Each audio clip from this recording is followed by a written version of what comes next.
Okay, welcome to Stampscapes live stream, impromptu, as always. Well, I shouldn't say as always. I'll schedule something here before too long, but I am going to stamp out a half page,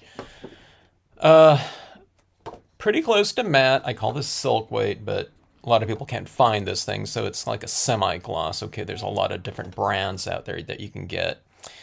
And I'm going to try something, a composition that I haven't tried before, okay? And I was thinking, these waterfalls would work, I think, as tide pools, okay? I always used to go to tide pools with my dad when I was a kid and loved that. And, a lot of those rocks looked just like, I don't know, some of these rocks.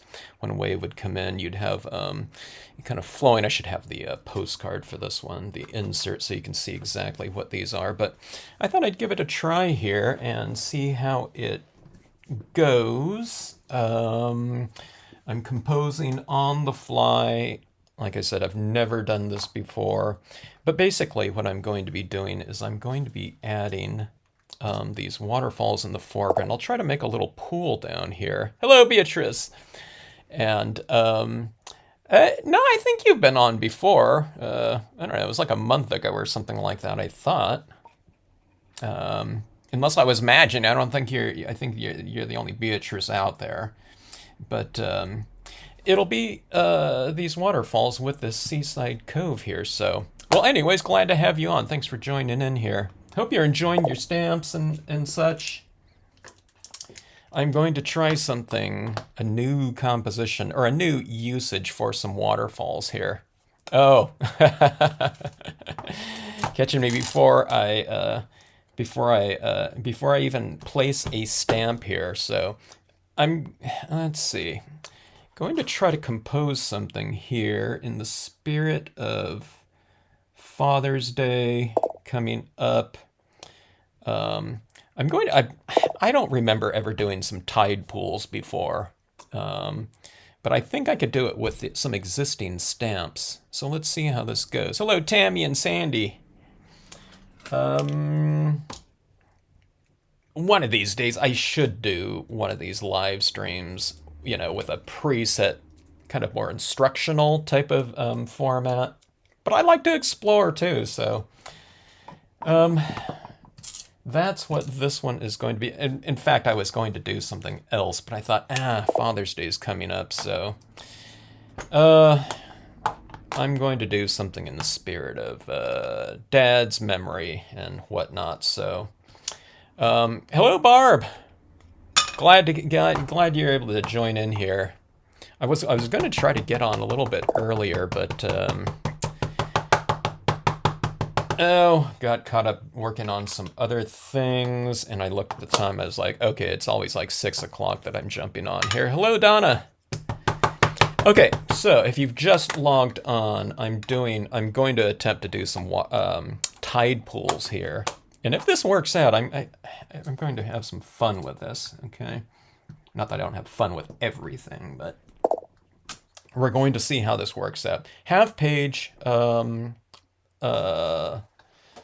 Portrait. I don't do that too often, huh? Half-page portraits.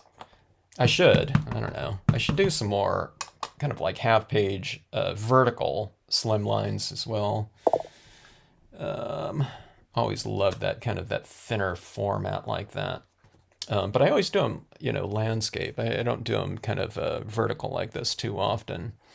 But hello, Kay. Hello, Margaret. All right. So this is going to be my little area right here. I often put something in the foreground so that we can imagine ourselves as viewers of a piece standing on something, looking into something. So that's a little trick, or I don't know. It's not secret. I try to mention it whenever I can remember. But if you put something in a foreground of a scene, okay, I mean, you can do scenes all kinds of ways. You can have some kind of expansive look or something like that. But a lot of times I'm putting stuff in the foreground because it puts us emotionally on in that location, looking into it. So, one of the things about scenic cards or when you're doing a scene, is it's a little bit transportive in terms of placing the viewer into the scene, kind of on a subconscious level. I think that's what's going on, you know. And if you put something in there like that, it gives someone something, you know, kind of firm to stand on and to look into the scene. Okay. So that's little things, you know, little things like that to remember, or, you know, I mean, like, you know, to consider when doing something like that. So, and if you put something fairly close to you, then it puts somebody even more, I don't know, into the scene. So I like to have something, you know, reasonably close to us like that, you know. So in this case, you know, if I didn't have that in there, then, you know, we could be standing in water here or something like that in that pool. I don't analyze all these things like that and kind of say, okay, I'm going to do this for this reason. I think it just looks good, you know, and over time it's like, I think I'm doing it also for this reason, you know. All right, so waterfalls, no different than what I've been doing before in scenes. Okay, I'm just going to put the Seaside Cove up top here, so it kind of changes the, alters the location of this type of thing from forest to whatever beach, you know, side or whatnot. Hello, Diana. How is the card you use different from Yupo? I haven't used Yupo before. Can anyone help me on this one that has used Yupo and just a semi-gloss or matte cardstock? I think Yupo is a little bit more sealed, if I'm not mistaken. Isn't that the paper that everyone always recommends for alcohol markers? I don't know. Hello, Debbie, Teresa.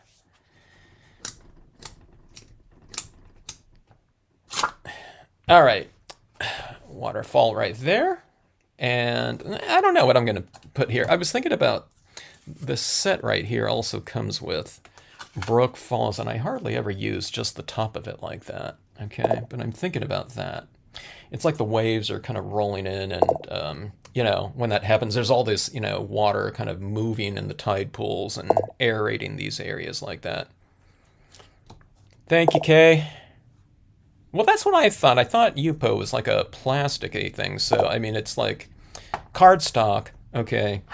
Cardstock is general. There's different types of cardstocks. There's coated cardstocks, but usually when people are referring to cardstock that a lot of people use in stamping, it is a clay-coated paper that was generally, the main intention for it is offset printing. Nowadays they call it digital or offset printing. You know, it's stuff that a printer would use for, you know, industrial usage. It's, you know, that just happens to be good for crafting and card making, but the card stocks are usually have this clay coating on there, which is perfect for like an industrial printing inks and whatnot, you know, printing book covers, you know, posters and all that type of thing, you know. And then there's, when you get into the different types of papers, then you have, or different types of card stocks, then you have the semi-glosses, you know, for more of that satiny type of look.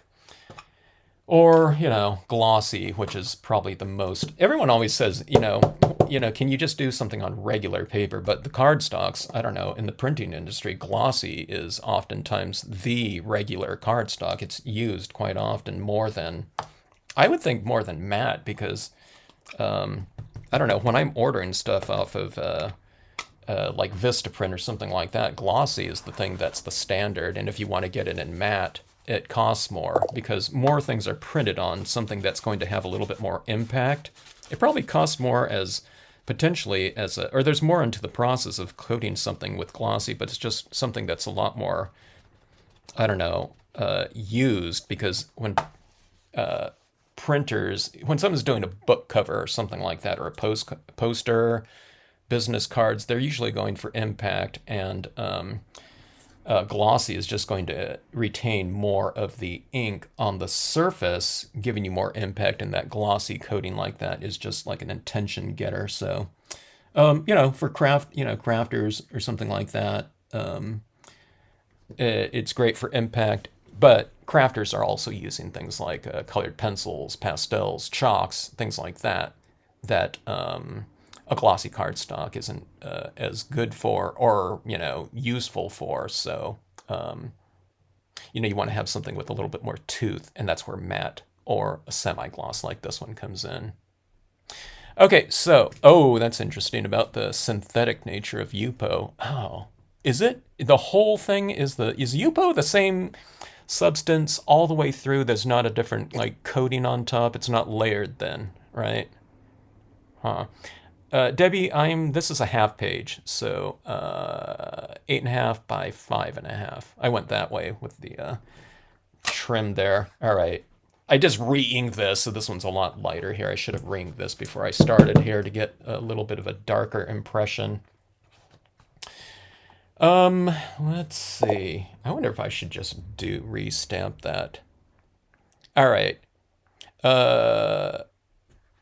Yeah, anything that's a lot more surface oriented. Okay, you guys, can I start over here? I re-inked my black pad. These all came out really light right here. I want this card to be like have some impact here. It'll just take me a little bit. One of the things that took me a while is just kind of figuring out my format here. Okay, so Yupo, you can manipulate inks on Yupo with the alcohol inks. I can manipulate inks on my glossy cardstock as well. It's a little bit more absorbent, of course, and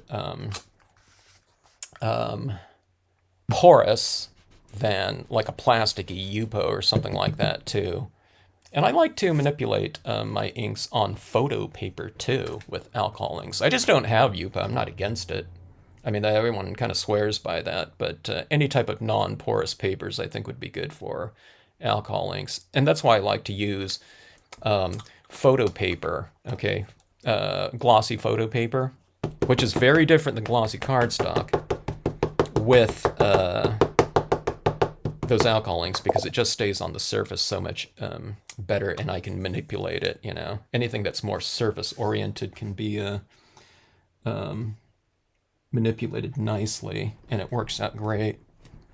All right, so why didn't I re-ink my black pad? I don't like to re-ink my black pads too often. I like to keep my pads kind of about medium to medium, a little bit kind of, south of medium. So it's a little bit going towards the dry side, okay? There's no starting over, Kay. I should finish this one. Let's say, if I was doing this one right here, if I was doing a really foggy type of thing, then those would be fine for that. I hardly ever start over, but I thought, all right, that my pad was like really dry. I mean, you can see it right here. Oops. I think we've gone over this before, but I think I've asked people what your favorite black pad is. That's one of those things that often comes up with when a bunch of stampers get together. It's like that question out there: what's everyone's favorite black pad? And then if there's another kind of get together in a couple years, that question is revisited, because there's different brands or something that comes out, and someone discovers some kind of new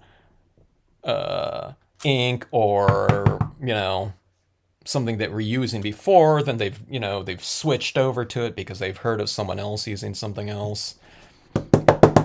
But I don't know, StazOn was always one of those that's way up there. Marvy's been, if you're a long time stamper, a lot of times people like that. Memories Black is often really high up on the list. I need to look at that black that someone was telling me about in the last stream. Was it Spectrum Noir? All right, I have a bad memory, so yeah, someone has to remind me of that type of thing. Okay, so this is going to be my little tide pool down here. Okay, I'll put water in here. I pulled this one out. Doesn't that look like it could be like some sea kelp or something like that in here? All right, now here's my little trick with doing water types of features like this. Okay, now, I mean, I could just make this like a, reflective type of pool, and that's most people's inclination, I would say, including mine, okay? But a tide pool is just this, and it's going to have like really clear water, and you want to put stuff underneath that water there, okay? So we'll say that this is going to be the surface right here, and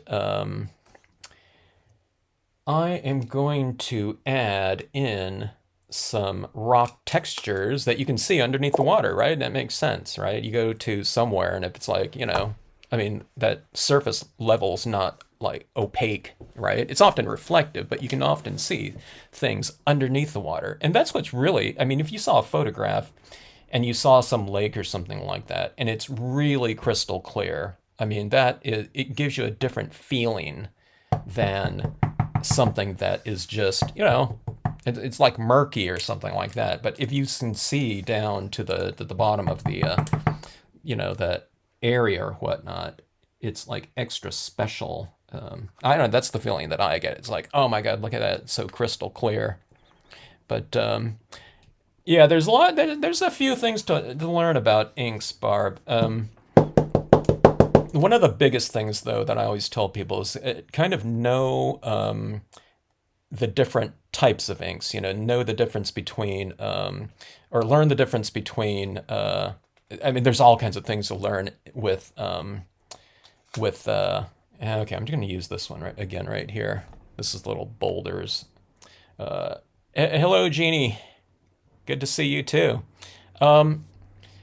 Know the different types of inks in general. There's all kinds of different brands, but know the differences between things like dye-based inks and pigment inks, dye-based inks and solvent inks, and the different properties of them and where to use them and when. At least, those types of basics right there. And then when you look into, like, say, different brands of inks, when you're thinking about different colors and supplementing what you already have. I stamped it out once and I'm wiping off this bottom portion down here, just so I'm going for these top rocks right here, but in a very light impression. I'm not sure how light they're going to be because I just re-inked here, but let's go in here and hopefully it just stamps out very dry and light like that. Okay, so that's going to be underneath water. So I'm going to be adding in colors over that, but we'll have a little bit of texturing in there. Surface, okay? Yeah, the Memories Black should serve you well, Tammy. I always had Memories Black. I don't have one right now, but I used to, and I loved it. And often I would use it for my foregrounds. These days, for my foregrounds, if I'm working on this type of paper and not the glossy, I would tend to go for my VersaFine Clair more because it's just a little bit darker and finer. But I knew people who used the Memories Black for their foundational images like that.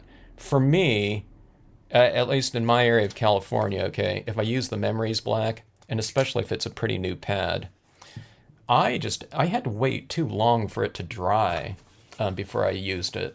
But I knew someone that was out in Arizona, okay? He's out in the Phoenix area. And he swore by Memories, and I always thought, how do you get that to dry? But then I went out there and I was demonstrating, a couple years ago, and I was like, oh, I can see why that worked for you. It came back to me because that always stuck with me, that he always used Memories.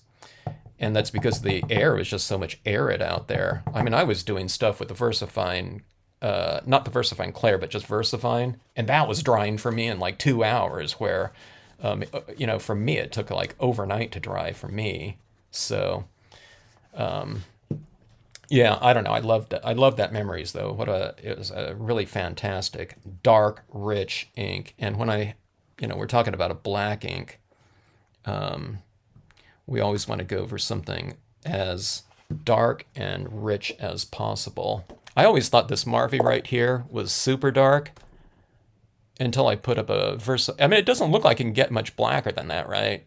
But then I put, that up next to the VersaFine Clair, and it's like, oh, this is like a 96% gray or something like that in comparison to the diversifying. Okay, so these rocks down here, I mean, it looks, I don't know, it looks a little cluttered right now, but I'm going to put that layer of, I don't know, probably put gray or blue over it or something like that. All right.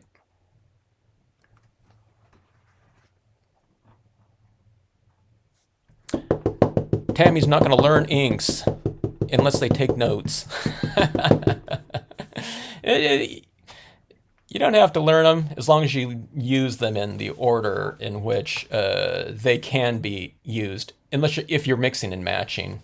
Okay, like you're not going to put down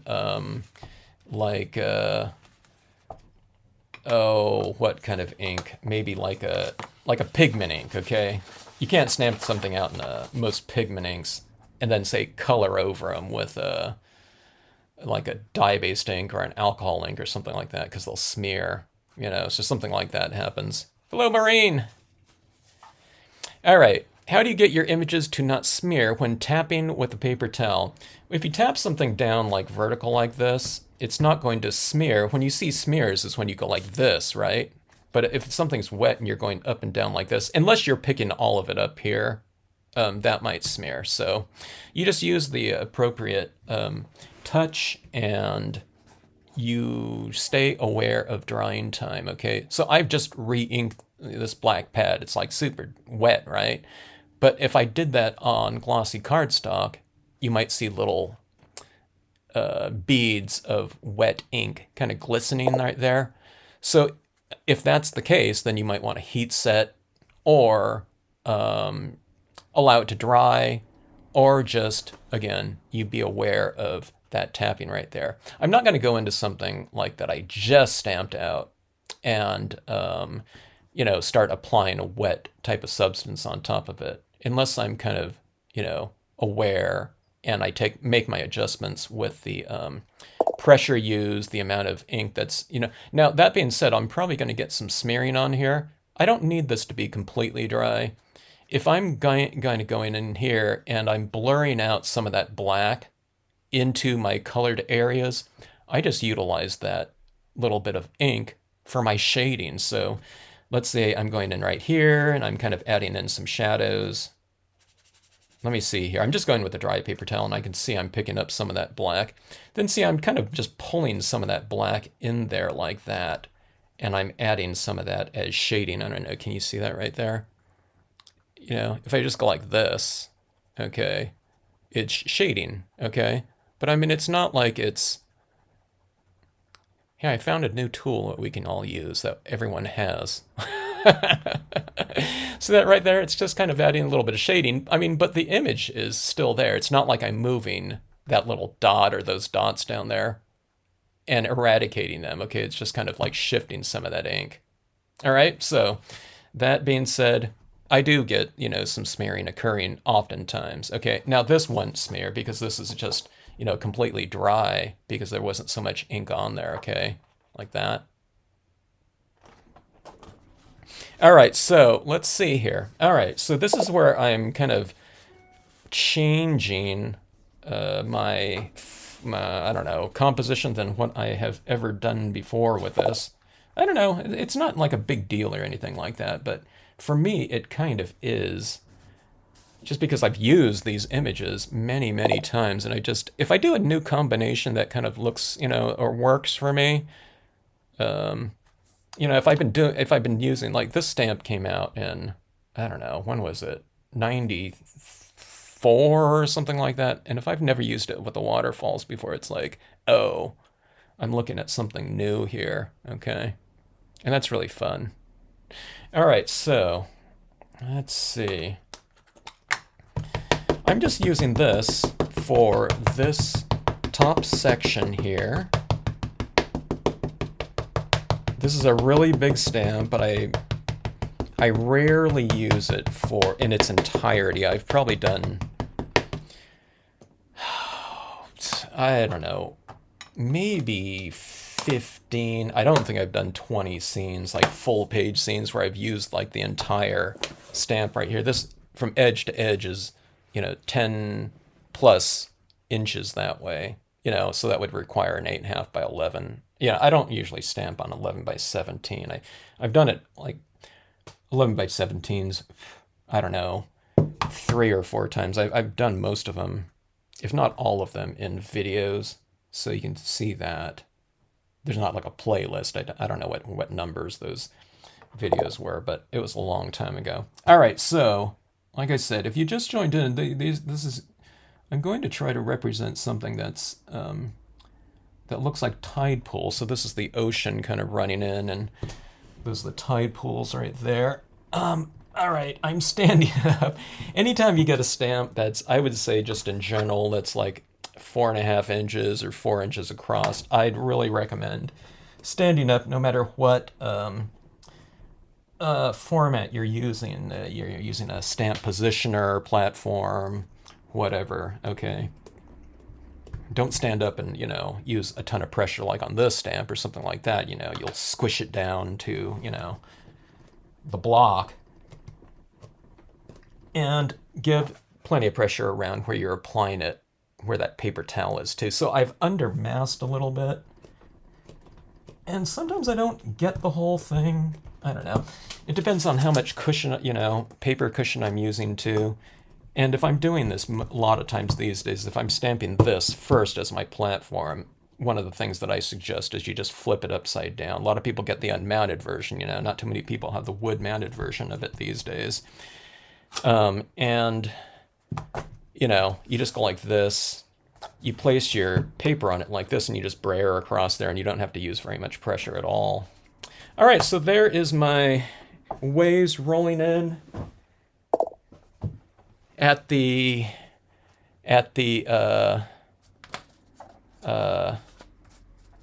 I don't know what beach it was. We just called it the tide pools, but at Vandenberg Air Force Base. I'm going back, by the way. This is for my little Father's Day type of card here. In memory of Dad taking me to the tide pools all the time. Let's see. Okay, so Kay, you couldn't get your dark inks and couldn't get a dark enough image. Oh, until you used a VersaFine. Claire. Huh. A lot of the black inks, now this is why I've asked people in this forum here, because there's a lot of people here, and you have your favorite black inks. Favorite black inks are the ones that just print really well. They get nice and detailed, and they're nice and black. There's a lot of black inks out there that all of us have probably tried, right? But it's really not so black. Black to me, I'd say if you get like a 92% to 100% black, okay? 92% gray to 100%, I consider those really good inks, okay? But sometimes you get a black pad and you stamp it out, and it's more like a 85 to 90% gray. Okay, and that looks, it's anemic. You might stamp it out and it's maybe not like that gray, okay? But like say something like, let me see here, like this right here, or like say like this. I don't know. You don't have to name names or brands or anything like that, but the gray is more, the black looks like that, okay? When it should really look like that. Now there's not too, I only know a few, but Debbie, are you asking what size that Seaside Cove is? It's big. It's like 3.5 by like 10.25 or something like that. It's the larger size. There's a smaller size too. Okay, but anyways, those are the waves rolling in right here. I think we need a couple little intermediate rocks in here too, though, huh? Kind of sticking out. Let's go with this one again. We'll get a little bit of that visual continuity through repetition of form. What I mean by that is you have some of these forms in here like this, and in design work or something like that, if someone's decorating, I don't know, a house or something like that, or someone's doing a layout for a page or something like that, a book, or any kind of design work, if you have kind of these reoccurring themes, it could be colors, patterns, textures, or imagery. If you do that, it gives the overall piece a little bit more continuity. So that's where, using scenic stamps or whatnot really come in handy, because you can use your same designs over and over for different purposes, and hopefully it looks different. So I have it here used, you know, just on a little edge. Here you have it, like half of it.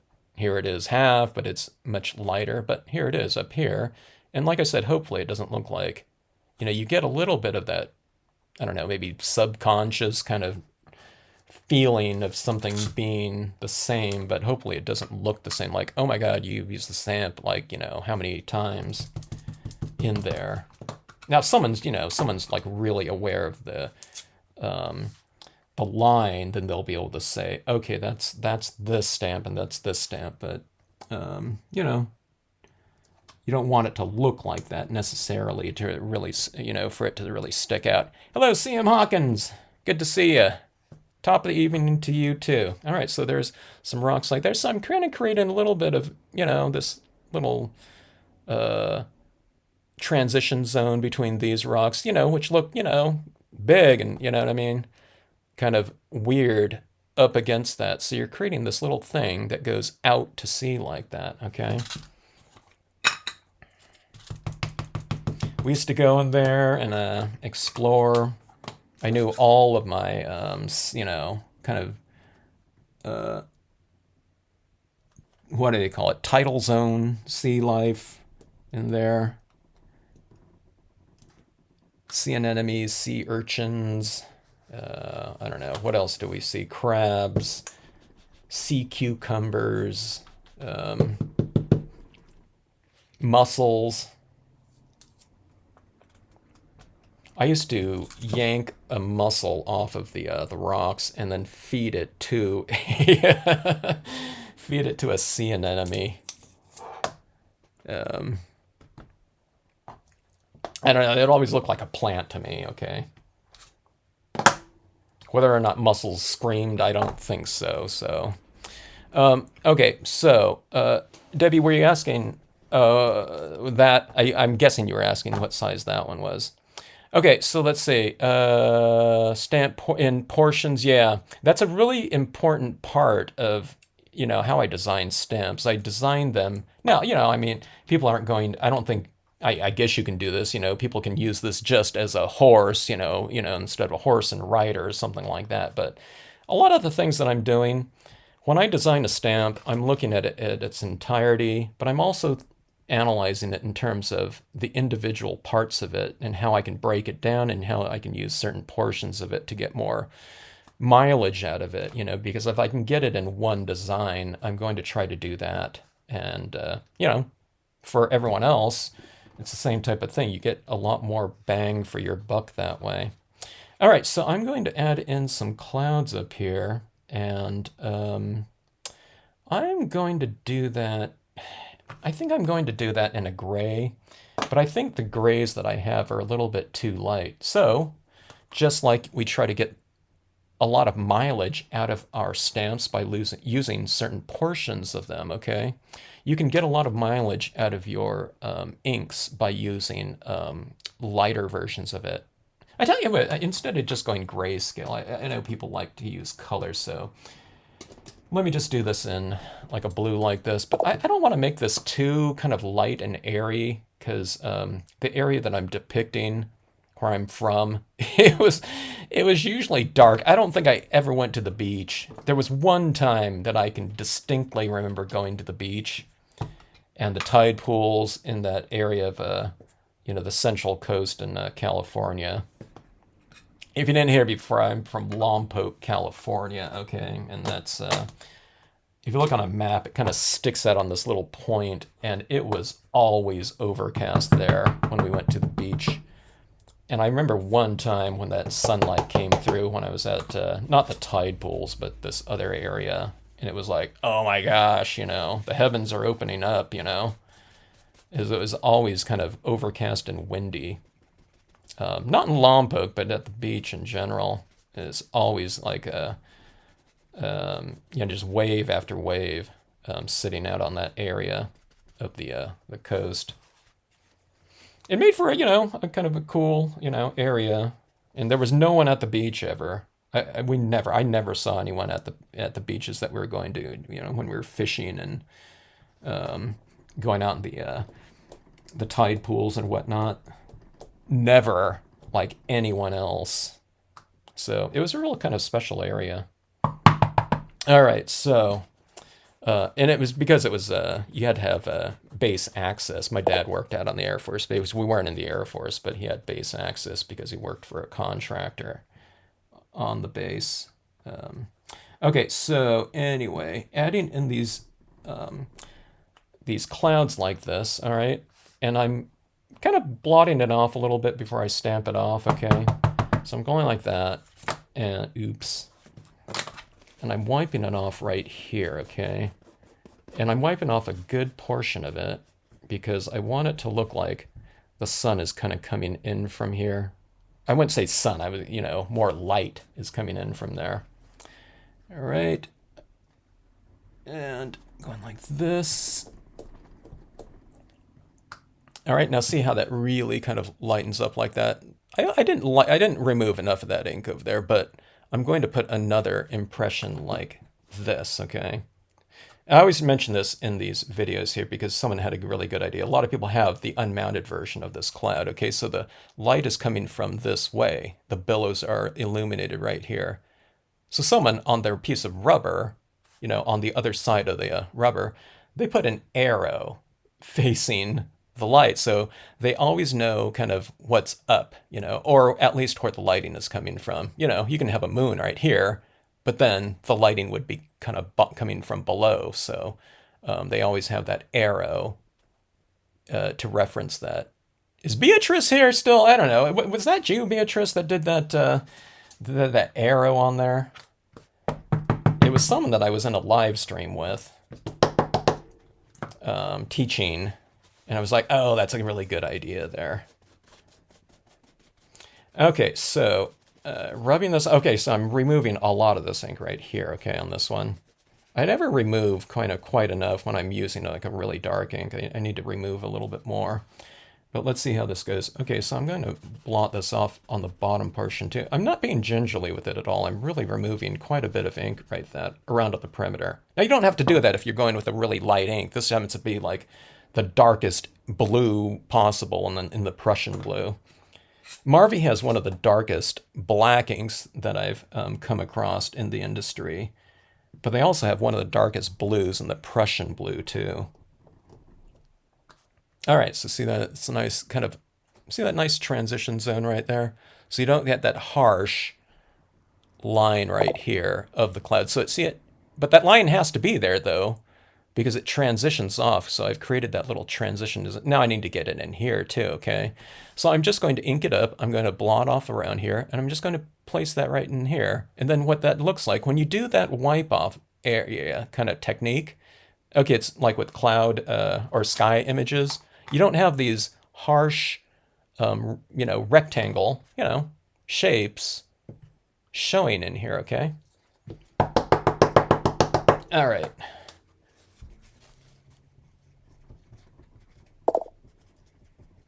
The Bob Ross of stamping. We're gonna stamp this happy cloud here. Isn't that the type of thing you used to say?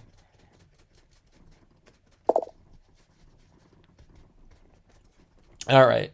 So, okay, I've wiped off a good portion of this. I've gone in about a ½ inch or an inch. Let me see, let me zoom out for you here. All right, so I'm just putting it right here. Now, here's the thing with the cloud too.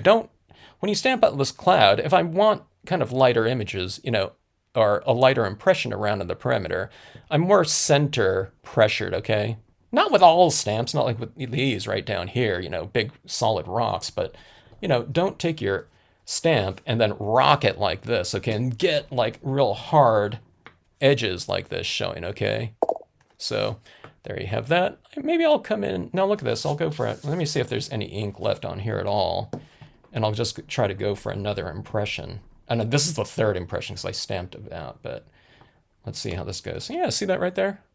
Now, doesn't that look like a little area of light? So you can create light sources like by stamping out a moon or a sun or something like that. But you can also just use this cloud. This is why I really spend a lot of time with my Stampscapes 1 class utilizing this cloud right here. But look at that. See, I even went for like a really light impression. Now you've created this area of light to come into your scene. So you've created a really great light source just by the usage of clouds, but retaining like a little space in there for the light to come out.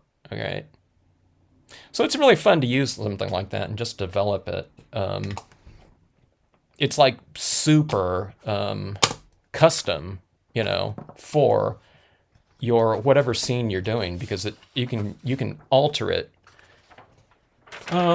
any size, anywhere, that you want it to be. Okay. All right. So we have these areas in here. Let's see. Diane, these are Stampscape stamps, so you can get them at, I don't know, if you have a reseller around you. I don't know if you're in the US, stampscapes.com. Let's see.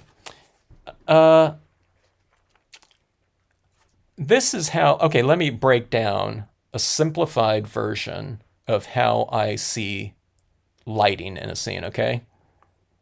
And when I say simplified, this is the way that I do it every time in my pieces, okay?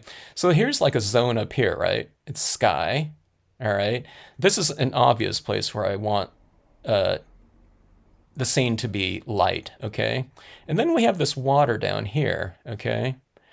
And I want a lot of that light to be reflecting off of this water. But this whole area is lit, okay? So if we want some areas to stand out, then you have to bring in some areas that are a little darker by contrast, okay? And now if we just look at these areas in here, here's these rocks right here. One of the things that we could do is we can just color them in, or, have them casting a little bit of a shadow. These are some big solid rocks like this, so I usually have them casting a little bit of shadow. So we can see this is like another zone like this, and it's going to be darker out here and lighter in here. Little areas are in here. I don't know, you can see this whole area right here as being darker and lighter right here for that reflected light. But I'm going to put in some shadows underneath these things. So objects, if I had trees on here, I'm not going to put trees on here in the tide pools, but any kind of thing that's sitting in there that would cast a shadow, we can just darken the base of them a little bit, okay? Here's another zone right here. Here's my foreground. And if this is lighting coming from here, I'm going to make this a little bit darker down here and lighter on the top. Okay, it's just like my hand here, okay? It's darker right here and lighter on the top. I don't know, my hand's too tan right now, so maybe that, that's not a good analogy here, but like something like this, okay, you can see, it's darker on one side and lighter right here, okay? Or this, here, this is a perfect one. So this is darker on here and lighter on here, okay? So, that gives it that three-dimensional type of look. All right, so how does that look in terms of application? Let's see. Hello, Froggy Fresh. Good to see you. All right, let's see here. Going like this. Hello, Cheryl. Thanks for joining in. Hello, everyone else. If you are watching this, not in the chat, thanks so much for joining in. Okay, so this is one of the things that's, I get, I totally get when people might be confused about lighting a scene, okay? And when you think about lighting, okay, I'm going to be doing it through coloring, okay? So a lot of times when people are thinking about coloring, they don't really have any problem with coloring, okay? Because let's say this ocean area in here, they're thinking, okay, I want some blue water. So they just color in the whole thing, zone, uniformly with whatever colors of blue or something like that they happen to be using, okay? Here's some clouds up here. Okay, clouds, I want blue. So they fill in this whole area of clouds, okay? But the difference between lighting, scenic lighting, and just coloring is the amount of coloring you do. And believe it or not, I mean, when you think about lighting, it's just coloring, but it's less coloring, okay? A lot of people think that, oh my God, that is so hard to do, because it's easier in concept to just fill in a whole space, like a coloring book or something like that. But in reality, I'm having you do less work when it comes to lighting. Hope you're having a good time, Susan Lurking. Hello to you. And lurking is fine. when I'm watching live streams and whatnot of some other things that I watch, I don't know. I usually don't join in on the chat. I don't know. I do sometimes, but not too often. I don't have a tornado stamp, but I've seen them in the past. You want to do a tornado?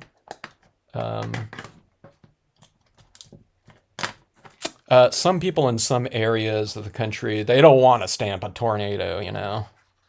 They have tornado warnings and whatnot. Okay, so, yeah, I've seen tornadoes before, though. Okay, so let's just start on here on the top, okay? All right, so here's these clouds, okay? And clouds are reflective, right? So I want to add some lighting up there. Now, I'm going to mask off this water down here a little bit. I don't really have to because I'm going to have some common colors in here. But I'm just going to start off with gray, okay? And it's not that, okay, when you start off toning, you got to start with gray. I'm starting off with gray because that's the color that I remember. That was the dominant kind of color or whatever tone when I was out in this location that I'm trying to do some kind of version of, you know, which is, if you've just joined in, it's like I grew up in this area where it was, you know, it's overcast all the time. When I went to the beach, and this is a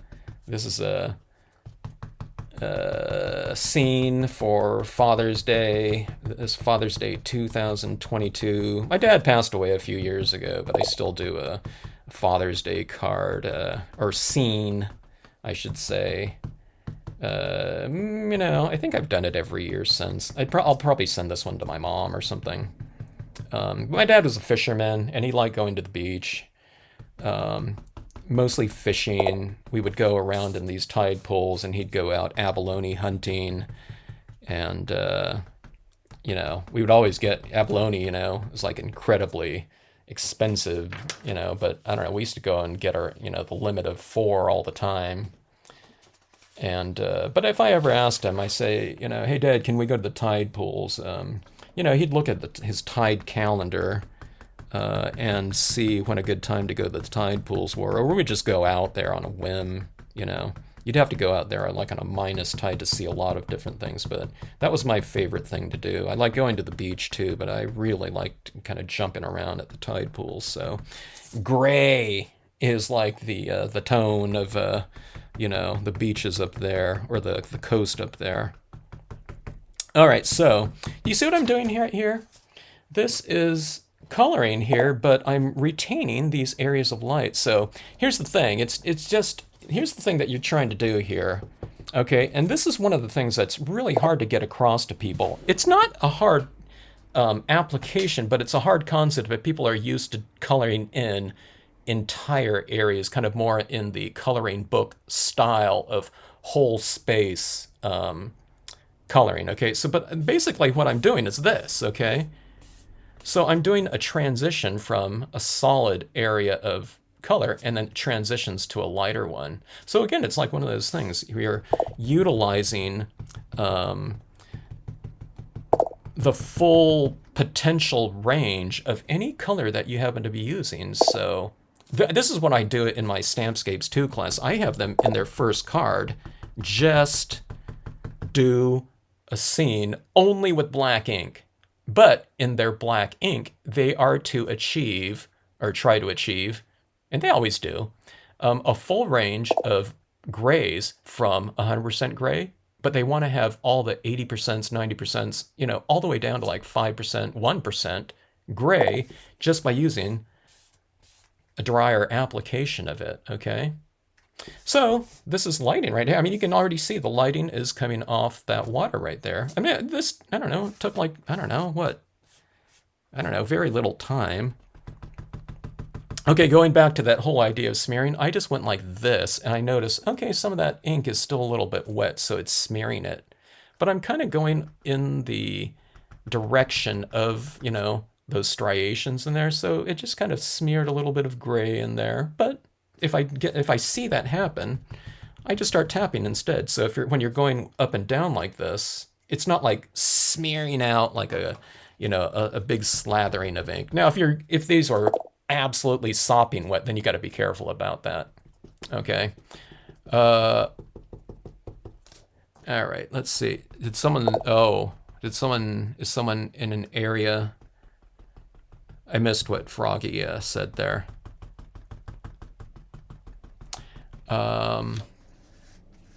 Okay, let's see. All right. Going in like this. Okay, let's get, now, it gets confusing when you're working around objects like this too, okay? So I like my water to be nice and reflective usually. So here, let me zoom out here a little bit. So you can see that, that looks like, light on the water, right? And here, remember what I was saying about these kinds of objects like this? Then you kind of just tone in a little bit around those, make it a little bit darker, okay? This isn't the ideal applicator for like detailed areas, so you can narrow it down a little bit, or this is on that more closer to matte cardstock, so you can use you can go and color these areas in with your alcohol markers, your colored pencils and things like that too. If you're worried about smearing, then just you can change media. You can go into it with different types of media, or you can go into it with different types of media. This allows it to dry a little bit more. Then you go in, with the wet media if you want to. So it just depends on what kind of order you're using things in at times, not the media being used, okay? Or it depends on how wet something is. Okay, so here's the thing on my clouds. I want some of those clouds to be reflecting some of that light. So see, I didn't color in my clouds entirely. And see this down here? I went a little bit dark down here, okay? But when I use darker tones, I'll be sure and retain some of that, middle tone values in there. Like this little cloud right here. I didn't color that out, okay? So I'll just try to retain that when I go darker, okay? So just the maintaining of, not the maintaining, but the retaining of lighter areas on your scene will represent your scenic lighting. So you're not adding anything to your lighting. You're just kind of not toning everything out uniformly, okay? All right, so going in here like so. Now I'm not going to retain light on my objects that represent something under the water. I'm just going to go right over it, okay? Because they're supposed to be under the water, so they're not like casting shadows everywhere or something like that, okay? But here's this water area in here. See this area right here is kind of retaining some light. Here's some water down here. I'm going to leave this little area light as well, okay? These rocks right here are supposed to be out of the water though, the ones I did in black. All right, so scenic lighting, just maintain, some of your lighter areas. Could be white, could be just a lighter area. Hello in Santa Ana, South Coast Plaza area. That used to be close to where I lived for a long time in Huntington Beach. Spent a lot of time. I didn't go to South Coast Plaza and shop all the time, but I was always over in this movie theater at South Coast Village, which was across the street from South Coast Plaza, and that was always the art theater there, showing like foreign and independent films. I was always over there all the time. I was always working, I don't know, sometimes like 80, 90, 100 hours a week and stuff like that. So sometimes I would get done and it was like, if a movie started and like, I could get over there from door to door in like, if there was 20 minutes, that was safe, but sometimes I'd take off like 15 minutes and hopefully I didn't hit the lights and I can get over and check out a movie over there. Hello, Jason. If I've missed someone, hello to you. If you said hi here, I'm doing something, a scene, a composition here using my waterfall stamps, but they represent tide pools here. So working out pretty good. I like what I see here. See this right here? I'm just going a little bit darker, and I develop it a little bit more. If I can get darker using my existing colors before I move into a darker one, then I do that, okay? So some of these are really dry applications of this gray. And, you know, the darker areas are, you know, the areas that are much more saturated here. All right, so go like this, and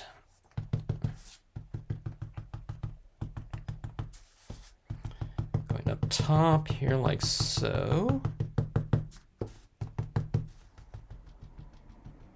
All right. So everyone get that scenic lighting there. You know, I hope you don't see this as like really hard, okay? It's not hard in terms of the application, like I said. You're doing less colors. So when people are coming from other forms of stamping, you know, which is a lot of, like I said, outline designs where you're coloring in everything entirely, this whole area would be colored in as opposed to this area being retaining some light. Same thing up here.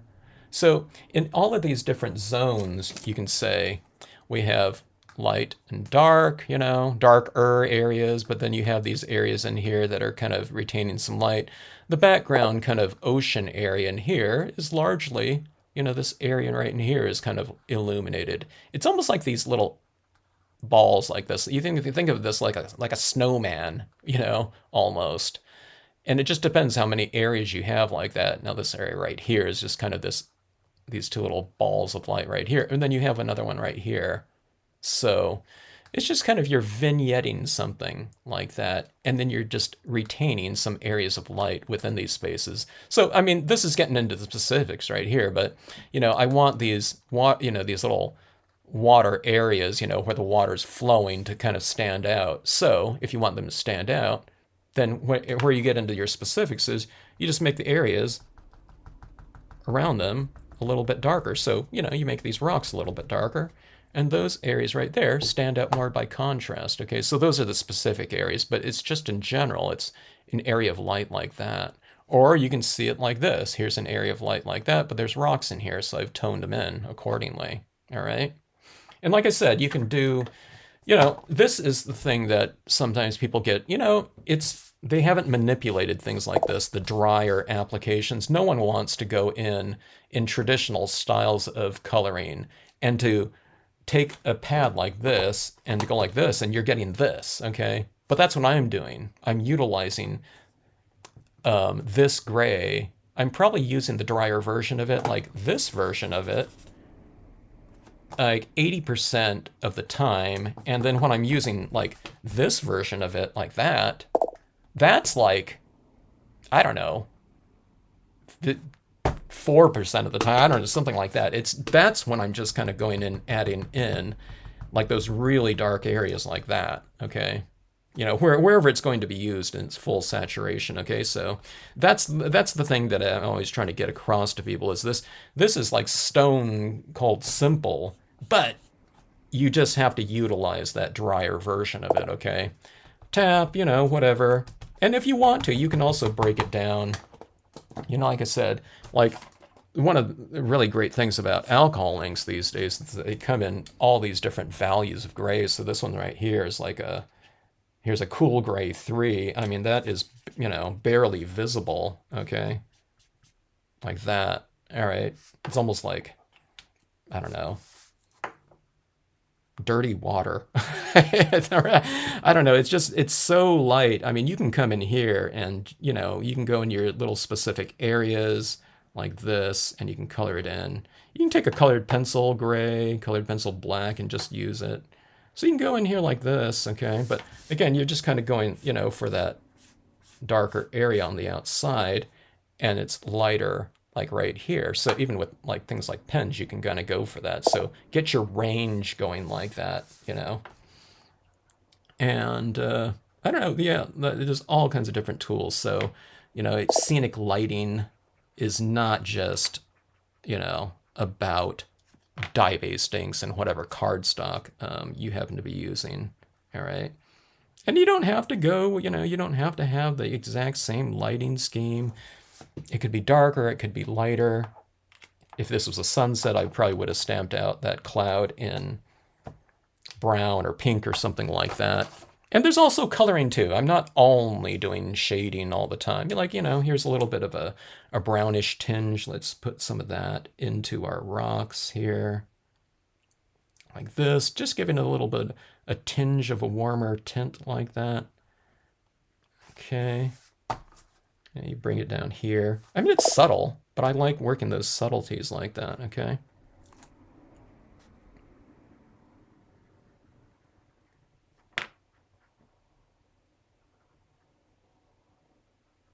All right. In going to the tide pools, I saw crabs all the time, and I saw shells of them, but I never saw a lobster in this little tidal zone. They were probably out here, though. Okay, let's see.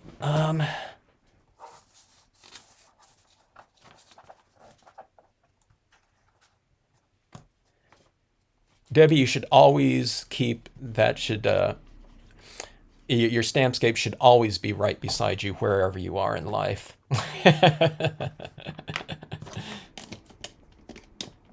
Okay, so let's see something here. Okay, so this is, I wanted to add in like the sea kelp in here, okay? This is going to look kind of weird, and I'm kind of not sure of what color I should do this in yet. What do I go for? Now that sea kelp that I am familiar with, it's more of like a giant kelp. It's not like green, okay? But I just think it would harmonize with this a little bit more, so I'm going to do something with my pens here, okay? And let's add some of that in there. We need to add some life into the scene. This is like, I think this is olive, number 15. Is anyone familiar with the Marvy line of colors? Do I have any like 30-year stampers in here that remember their Marvy colors still? Everyone always used to know them. That was a stamper. I always mention that. It's always a crack up. It's kind of a lost, it's lost knowledge. But we all used to know what colors were what. Okay, so let's see. Let's go in here like this. I'm going to put this kind of more horizontal like this. Okay, I'll probably go for several different impressions in here. I mean, sea kelp didn't grow in here, but oh, you see that? But you get a lot of kelp in these areas that were cut. Okay, so I have a little bit of green in there. Who cares, right? All right, let's see. Going like this. So this kind of color is kind of similar to this, okay? Now you don't have to go for the multi-tone things like I'm doing here, but if you have some pens, it's kind of fun to use them. Okay, so let's go another one over here. Like that. I want to go maybe like that. I want it really under the water though. Okay, let's see here.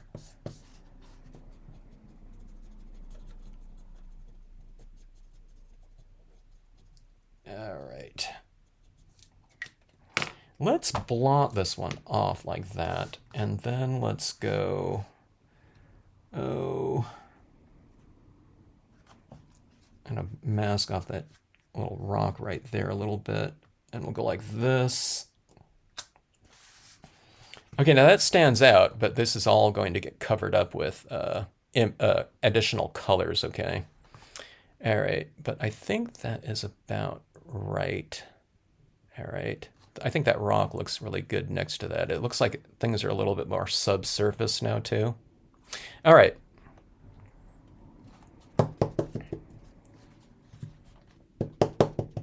Oh, yeah. Hey, Debbie, okay, now, Marvy markers were out there a long time before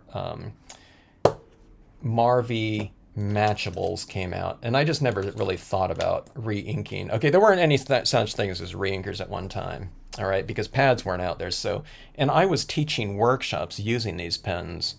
So, oh my gosh, we went through so many different pens. I was just tossing them out left and right. And yeah, and then the Marvy matchables came out, and then there's re-inkers. So They don't have re-inkers for every color pen, but you can re-ink with similar kind of colors. Okay, so all right, let me dip into. A lot of you don't have any Marvy inks. Okay, I get it. You know, I would get a couple of them though, to supplement whatever kind of inks you have. Who was asking that they don't know about inks yet? Okay. Okay, so Marvy inks in general. There's Mementos. I love them. I have a ton of them. Well, not a ton, but you know, ample amount. I have Distress inks. I have Distress ink re-inkers without the pads. But just in general, Marvy inks are the brightest of all colors. Just in terms of their overall, there might be a brighter whatever color in some line than another, but just in general, Marvies, from what I've found, are just about the brightest out there. So if you're layering colors like this, like I am, into a scene, it's nice to have kind of a top-end vibrant color, okay? Not that you have to have all bright colors. I don't want this in here to be all super bright. I want it to be kind of dull and kind of muted. I want it rich, but I don't want it like super bright, and that's where these other types of tones come in. But if you want a super bright color somewhere, then it's a good idea to supplement with, you know, a few Marvy pads. You know, even just in a re-inker, because you can put a drop of re-inker fluid on here and go in here, okay? All right, now I don't know if this summer sky is going to stand out at all. Let me see, where's my summer sky? Here, okay, here. I'm not getting, I don't want this super moist, okay? A lot of times I'm not stamping anything out using that summer sky. I'm only using it to tone in, but see, if I just go like that, this is summer sky re-inker. This is going to be so much faster. And then you take that, and it's like you're finger painting all over again. All right. Okay, so you're going like this. Now, I say it's faster because there's just so much more ink on here than going like this. And the going on there. Now, I don't want like a ton of ink on every color. It's just kind of the lighter colors that I do. And see some of that? I don't know. I don't know if you can see that. There's a little bit of a different tone right there than the grays over here. That London fog kind of looks almost like a warmer gray for some reason. I don't know why. But this is going in here and adding that little blue tinge in here. Okay, now here's the important thing. As I move through my different colors that I'm going to be adding in here, I'm going to try to retain that light in there, okay? And that's, you know, when people do this, when I'm teaching them how to do this, they get that first color down just fine. But it's the retention of that light through, like, say, 3 or 4 more colors that sometimes it's hard to, it's like, oh my God, they lost all their light, you know what I mean? They're kind of thinking about the application process and getting the feel of, you know, tapping or streaking or, you know, whatever, adding that ink down there. Then they get really comfortable with it. And then they're adding it in at this rate like this with a really light tone. But then they do that same, you know, thing with the darker inks and it's like, whoops, I lost all my light. Okay, but then they always know that when they do. So, you know, just going forward, they always remember, okay, put the brakes on, you know, some of those darker inks, you know, when they get to that portion, okay? All right, so adding some of this in here, I'm going to try to retain that little bit of light down there.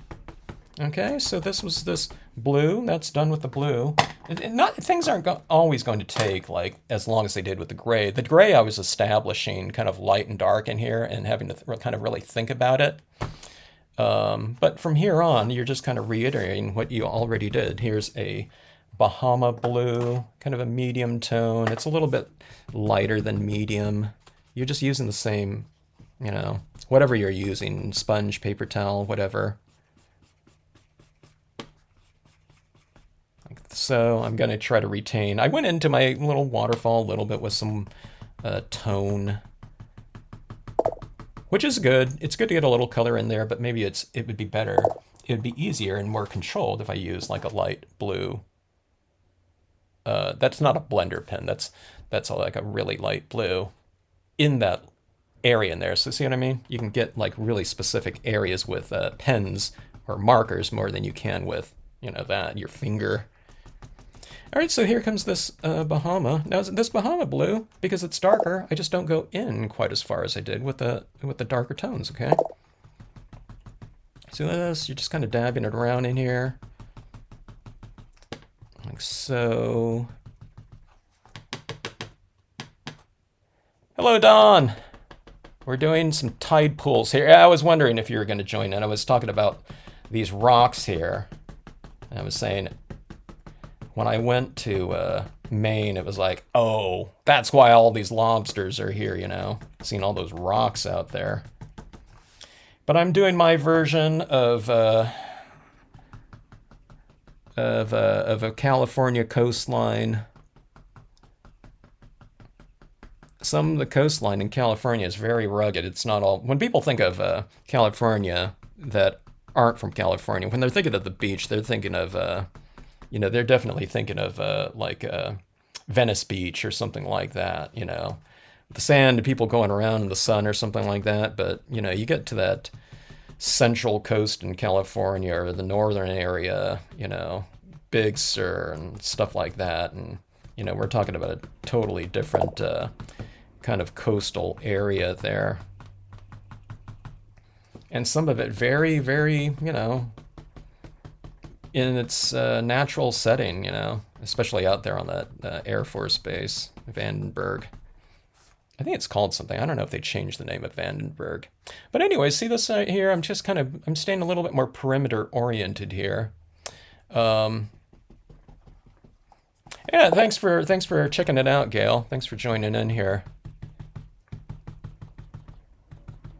I've been doing a lot. I think this is the first, is this the first non-mirrored piece I've done here in a few live streams? I can't remember. And I thought about doing a mirrored thing. Okay, I was thinking, okay, we're going to be doing some tide pools down here. I could have something reflecting down in here. I thought, okay, let's not do like 100% mirror, because the thing is, you know, I'm going to get a question like inevitably where someone will say, and I get it too, you know, but they'll say, hey, you know, where do I get that? Do you have to do Stampscapes in a mirror card format? Yeah, I was thinking about rocky coastline, and I was saying, where's the, with Dawn, you know, it was are they on right now? Yeah, but the rocky coast, you know. All right. So I'm making little areas where, you know, little crustaceans can hide here. All right, so anyway, going like that, retaining that light area. I think this is getting dark here. Let me see. Is this the same darkness here? Okay, it's that time for my little exposure change here. Okay, there we go. It's looking a little bit. That's a little bit more akin to what I'm seeing right here, close up. Okay. As my scene gets darker, I have to adjust my camera exposure. Okay, let's go with... All right, I don't want to go too blue because, you know, Lompoc and Vandenberg Air Force Base is not a tropical setting. It's not that I have to do that, but I really want to capture that type of thing now. Good night, Debbie. Thanks for joining in. Rocks and ledges, yeah, in certain parts of the coast. Not Southern California. Well, in some areas like that, but... yeah, in some areas. Okay, so this is that Prussian blue that I stamped out my clouds in. I got to be careful about this one because this one's really, really dark, okay? So if I'm using it in these areas right here, I want to use the very dry application of it, okay? Uh-oh, you're getting some power outages there, huh, Froggy? All right, so here this one comes, okay? The darker you go, kind of, you know... really control the amount of ink that you are applying here. That's almost a little bit too much, but that'll be okay. Okay, now here's what thing I like to do too on my Seaside Cove. Okay, I'm just going to take a mask. It's the easiest mask that you'll ever do in the your entire stamping history, okay? Just a straight ledge like that. And see this right here where this goes in from the outside edge in like that? Don't have it in the same strength from here to here, but have it kind of like this, okay? So it's going from strong to light. So it's just like this, okay? So it's like you're sweeping something out the door, you know, not with a push broom, but with like a, you know, I don't know, whatever, whisk broom or whatever. Okay, so that's like that. And then you get that, right? You know, that little transition like that, okay? And you do it the same way this way too, okay? So you can go like this.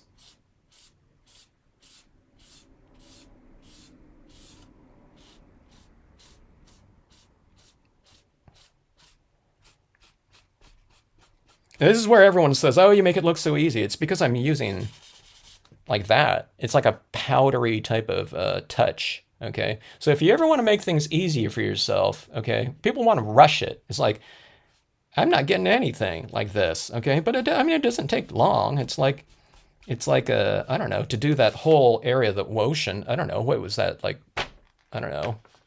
Was it even 5 seconds? I don't even know if that was that. But it's just people aren't used to getting such a faint version of whatever color they happen to be using like that, okay? Now that looks a little out of place. I'm going to blend all this together with black here. Okay, hello PJB Stamper. Thanks for dropping in even for a couple minutes here. Good to see you. Before couch time with hubby. Oh, okay, well that's good.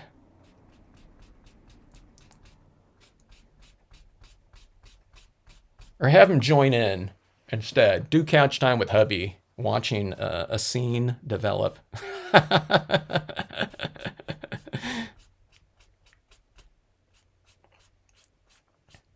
Have him start stamping. We have gotten some guys, believe it or not, you know, stamping that didn't stamp before. A lot of times what it was if some guy kind of went to a stamp convention with his wife, okay, and he didn't stamp, okay, he's not into stamping or crafting at all, inevitably what happens is, you know, that's not his venue, all right? That's not his thing. So he ends up being kind of a pack mule, kind of carrying around her things for her. You know, he's got it and she's, you know, she can be like, you know, product free and going to the next booth. But I would often get those guys in my booth. You know what I mean? They would hang out and watch that. You know, they've walked around the show and, you know what I mean? As far as they're concerned, they were done after, you know, like 5 minutes in the time it took them just to walk the entire area. But, you know, they like, you know, the guys like the scenes getting put together, you know, more than like a glitter demo or something like that, which I would be watching, you know, as a stamper, okay? But sometimes I get those guys, and then sometimes, I don't know, by after like an hour or two or something like that, he's watching that, you know, maybe his wife does scenic, you know, things like that or not, or maybe they pick up a set. And then at the next show, you know, it turns out that guy used that set or something, you know, he started stamping. That happened not a lot, you know, because not a lot of guys that were non-stampers went to conventions to begin with, so, but you saw that happen. And sometimes they would take like workshops, you know, if I went to that area after, you know, some time, and it was always kind of interesting. All right, so anyways, there's that lighting kind of coming into play. A little bit of a harsh kind of a transition there, but I'm not in the black yet, so the black is going to be the thing that really starts to bring this together here. The scenery guy. I love it. All right, so let's go to black here, okay? And let's do, I'm going to use the same applicator here so it makes kind of a transition between black and this blue right here, okay? Oh, your husband enjoyed watching the demos, huh, Kay? Hey, Kay, have I asked you this before? What shows or what convention did you go to? I probably asked you if you mentioned that.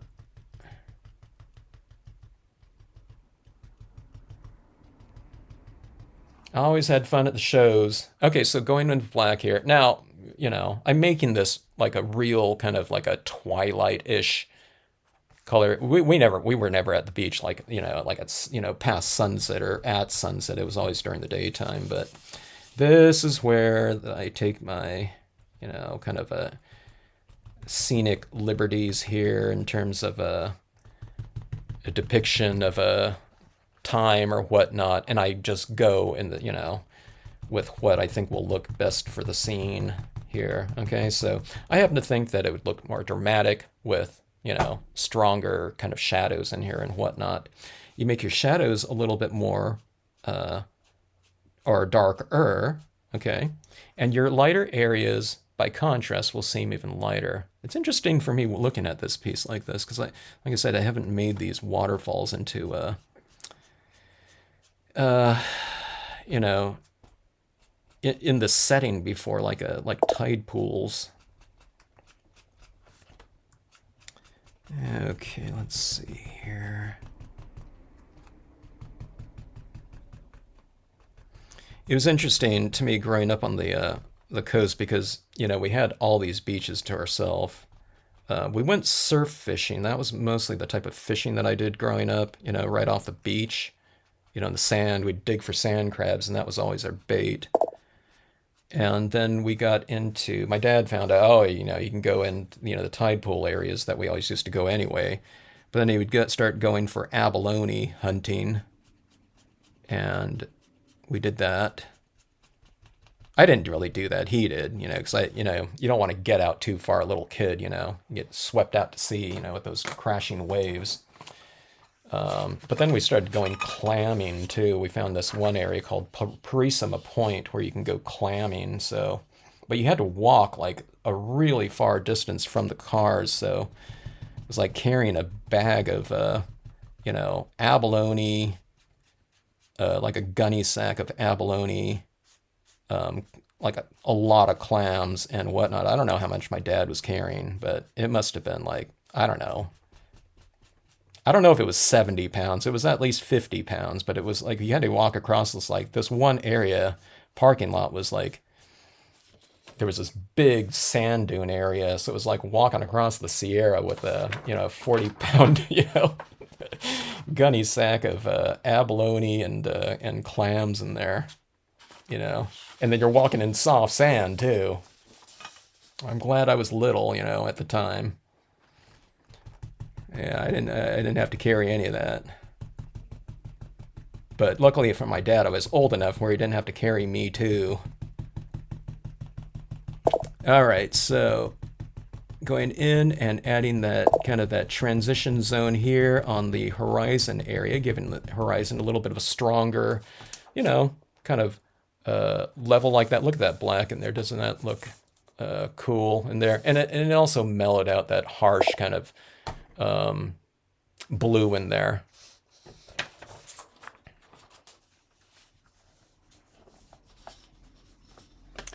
Okay, you would go. Oh, your husband makes stamp cards for you, but not his thing. Well, that's cool that he made cards for you, though. And Kay, you took your husband to stamp shows. Now, he was fine with going to stamp shows plural, huh? He wasn't bored, huh? Or he was fine with it. Maybe, or was he your driver and whatnot? The most guys I ever saw at a stamp show was the first Queen Mary show. A lot of people made like a vacation out of it. Okay, I wouldn't see him at the Carson show, but when the Carson November show turned into the Queen Mary, a lot of people were on vacation, so I saw a lot of guys at that show. And there was, the Las Vegas show, but a lot of guys just said, okay, we'll see ya. Meet me at the casino, you know what I mean? Or whatever. But guys went to that one, and there was, what other one was it? Oh, yeah, the Puyallup heirloom convention one.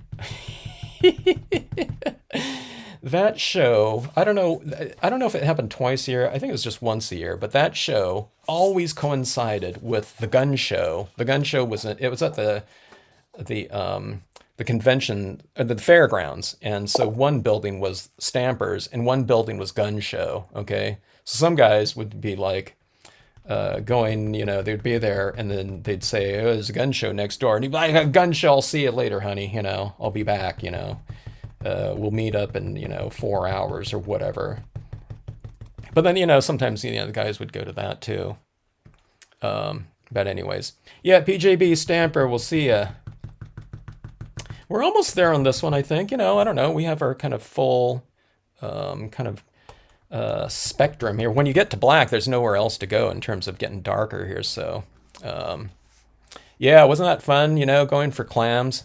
I never, I grew up in that Central Coast, but we never went over and checked out like the Pismo clams or anything like that. Those gigantic ones there, but it was always kind of digging. You'd kind of dig in these, you'd kind of lift a rock or something like that in this tide pool area. There was this big area. Purisima Point really sticks out. And you dig in the sand like underneath these rocks. And I don't know, there were so many clams out there. And again, it's because you had to have base access, so it wasn't like open to the general public. You had to be in the Air Force or just have base access. You had to work out on the Air Force base, which a lot of people did. All those contractors were out there, TRW, Martin Marietta, and all them. All right. Okay, there we go. There. One thing that I'm not real pleased with is the color of that kelp in there. I want to kind of mellow that out a little bit with some kind of surface area in here. I think I need to put this underwater a little bit more. So I think what I'm going to do is, let's see. I'm trying to think of what color I should use. Let's go with a little bit of a. Oh, let's go with this. Let's go with the Caribbean blue. It's a warmer blue, and I never saw that out there, because it's dark and murky. But it'll be good for the scene, so we're going to serve the scene here. Batten down the hatches there, Froggy. Yeah, wow. Tornado sirens. Now, why do you want to stamp, That's never a pleasant kind of thought, is it? But you want to stamp it, though, huh? Okay. Oh, that's cool, Kay. Hey, that's a good guy to go to the shows with. There. All right. Let's go like this, and all right, Caribbean blue, kind of a warmer blue. All right. Let me see if I can get these like more streaky looks in here. I'm going for this kind of streaky look right in over this water here, okay? So I'm always going in the same spot, and then I kind of keep dragging in, and I stay in that same spot like that, okay? And see, it's barely showing up. See that barely visible area right there, okay? And I just keep going on there, and it gets a little bit darker and brighter, okay? But I'm just staying there like that. So that was, I don't know, that was like, I don't know, was that 20 kind of streaks or something like that to get that one faint streak across there like that, okay? And I'm going to do it like from here maybe, like that. I'll try to, miss this one right here. Plus I have that like little blotch right there. Okay, so this is, oops, there was a little bit of a stamp pad fabric fuzz there, or I don't know, foam. I'm used to coming across there like that. See, it's giving it a little bit, of this kind of this flat surface looking type of thing in here, okay?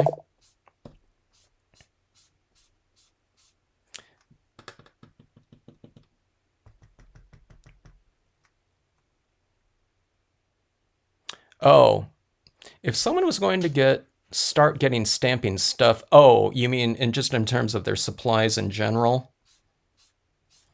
As far as like pads go, ink pads, when we're talking about your basic pads, most of the times we're talking about dye-based pads. And I'd recommend I really like memento pads. I like some colors of distress. There's probably, I would probably recommend about, it's say if people went with about 20 colors of inks, okay, that would be a really nice, fairly significant line. And it would dip into the different hues, blue, orange, reds, greens, browns, your black, of course.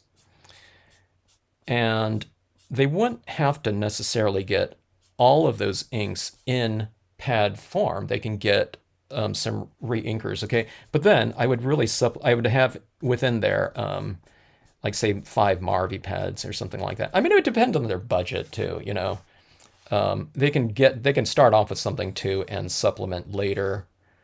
And then we would talk about something like a VersaFine Clair for a really dark black pad, okay? And that's a pad that they can also emboss with, so that's really fun. Cindy, good to see you. Thanks for joining in. And I don't know, your papers, stuff like that. I mean, this is not talking about, the stamps or something like that. If you're talking about stamps, Stampscapes or something like that, I usually recommend a set, set number 6, set number 8, those nature sets, something like that going. But as far as supplies go, I don't know. Anyone else, what would you guys, suggest? You can chime in here. You know what I mean? Now let's say if someone was just starting off, one of the things that used to be really killer, in terms of an application and that people love doing, right, was embossing. So if someone was just getting into stamping, you know what I mean? That embossing still has that same kind of kind of magical feel to it when you do that. You know what I mean? People love that. It's just that people have been stamping a while. It was kind of a lost type of thing. They don't do that anymore. Or they haven't in a long time. So, VersaFine Clair with, clear detailed embossing powder so they can emboss things and, have a great time with that. They can do, embossing gold or I don't know, stuff like that. They can do stuff for the holidays and gold and whatnot, stuff like that. It's a really like killer application. And it's all those things are like beginning techniques here too. Okay, so I'm using the black here now too to really give a nice strong horizon line up there like that. Okay. Oh, you know what we're going to do on here? For some crashing waves in here, we'll do a little bit of splatter painting. That should be really fun. Okay. So, I don't know, yeah. I don't know. Those are the types of things that I would recommend. I wouldn't get them too confused though, let's say. I would start them out with those more foundational types of things like that. And then then there's like really inexpensive sets of things like alcohol pens. I mean, you wouldn't start them off, hey, by the way, you're just getting started, unless they have a budget of like $1,000. You're not going to say, okay, go out and buy these, like maybe Copic markers for $5 each, but maybe get them a set of, 40 alcohol markers for, I don't know, $30 or something like that, and then they can supplement as they go along and add in more things if they want to. But I mean, you can really get started with a lot of really great supplies these days, with the general kind of art market type stuff, in terms of pens, paint pens these days, like these are really inexpensive. Yeah, I'm talking about in comparison, relatively speaking, to even like 20, 30 years ago. You can get a lot of stuff for your money. Gel pens. I don't really use gel pens as much anymore, since I discovered paint pens, the acrylic paint pens, but stuff like that. Yeah.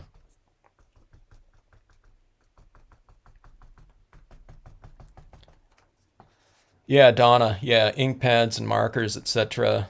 That would be the thing. I mean, if you're talking about really specifics, though, in terms of colors, one of the things for me is, I mean, it depends on what type of things they're going to be doing too, But for me, a lot of the colors that I use, I like a lot of light tones, things like the Mento Summer Sky, the London Fog, distress inks, the distress antique linen, as kind of foundational colors coming into your scene.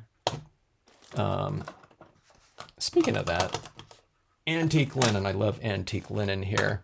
But if some people are doing, other types of stamping where you're not going for like layered inks like this, then you don't really have to think about that. Those lighter tones like that, because they're just going to be stamping out imagery and then coloring it or something like that. You want to go for probably some brighter tones. Okay, so here's some antique linen. Oh, that ink pad is like juicier than I thought here. But I just want to warm things up a little bit in here, okay? Like I said, I'm just serving my scene right here. The coastline that I'm remembering, not so warm out there. It wasn't freezing either, but but we were kids. We were always running around out there.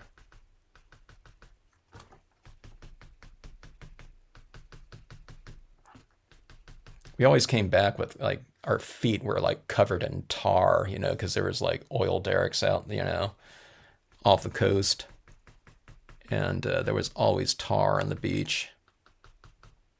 So we'd get home and we would have to like remove the tar. I think we used gas or something like that to remove it. All right. So, anyways, you see that slight warmth in there? You know what I mean? That's just a little bit of the distress ink, and that's picking up some of the black. Going back to that whole idea of how do you keep things from smearing. I was getting a little bit of that black residue, but I mean, it's not like you see a bunch of things in here like smeared. Okay, it all kind of blends together. Yeah, the sets are a really good way to go, Maureen, and to supplement that. A lot of people, it's more fun to shop in terms of individual designs. I've long been kind of convinced of just from the way people purchase things. But the sets are a really great way to start. And like I said, people get more bang for their buck that way. I don't have my sets aren't all conceived the same way. Some of them are kind of based around like some beginner getting a set and having all the different components to, build a scene with or something like that. And then some other sets are more theme based, trees or something like that, or, dogs, or, what I mean? That type of thing, foreground foliage. Okay. But yeah. When people are first starting off, I usually tell people of a couple of the sets that I really recommend first, and it's a lot of it isn't just because of what's in the set; it's also because of just the degree of lessons that are dedicated to that set on the Stampscapes channel, so that if they haven't done anything before and they're just kind of getting started, they can kind of follow along with these different lessons, okay? And how to use those sets with different types of media, foils, not so much embossing because I just started doing that. But yeah, stuff like that, So they can really kind of get a good head start. And then once they kind of get their flow and, kind of those things are kind of going, then they can branch out. I want to add this and this and this to it, and it kind of expands their repertoire of, imagery. Okay, so anyway, this is coming along. I think this is dark enough, right? Not that things have to go dark, okay? In the UK, it's one of those things. I have a feeling that things were a lot more available in the past. I don't know why, but there used to be more like independent printers all over the world. In fact, now you have online printers, and the small shops are closed, but those shops used to carry glossy cardstocks. Okay, so I don't remember anyone having a hard time getting like glossy cardstock in the UK, and it was no problem because a lot of the stores carried it, and they knew, I don't know, they knew where to source it, and maybe their sources are gone, but there used to be a glossy cardstock, for example, in the UK that was sold on this one website that's no longer there, but it was called, I think it was called Astrolux. And that was a great glossy cardstock, in which to use. I'm not using a glossy cardstock here, but this is more of a matte. But it was just a lot easier to find those things. And if you were stamping in the 1990s, let's say the mid to late 1990s, everyone used glossy cardstock, not as their entire thing, but it was definitely supplementing their matte. How did you use it, Tammy? How did you use your stamp? You don't need practice. You just need to use the right technique or a good intro technique, and you can get a scene right away. When we taught these different types of things, the make and takes, people get everything in the first thing. But that being said, there are a couple real key things that you need to do or need to avoid sometimes in order to get, you know, basically any type of result you're going after. And it's always key because people, whenever I say to use a lot of a certain ink, a lot of times people don't use enough of it. Or if I say use a very little amount of it, people use too much, okay? So it's all about that type of thing right there. And about not mixing and matching incompatible media, okay? That's one of those key things. Like someone was saying, hey, I tried that, and I stamped out my black images and it never dried. And so I asked him recently, I said, well, what ink did you stamp out your things with? And they said, well, the VersaFine Clair on glossy cardstock. Okay, and that's just not going to work. You can emboss that and color it in, but it's never going to dry on glossy cardstock. Sealants I've come to use I used to use Krylon Crystal Clear a lot just because I had it. And it was like at all the craft stores, but about the same price is the Krylon UV resistant clear. So I just figure my UV resistant clear gives me a little bit of added protection, and it's basically the same price. So, maybe it's a little bit more expensive, but it's more art based than, say, the Crystal Clear. Or, I don't know, I've used other things like polyurethane sprays too, but those are more for,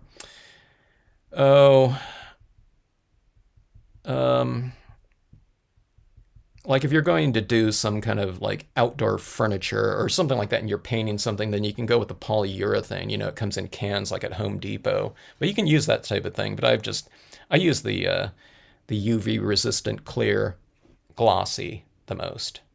Let's see.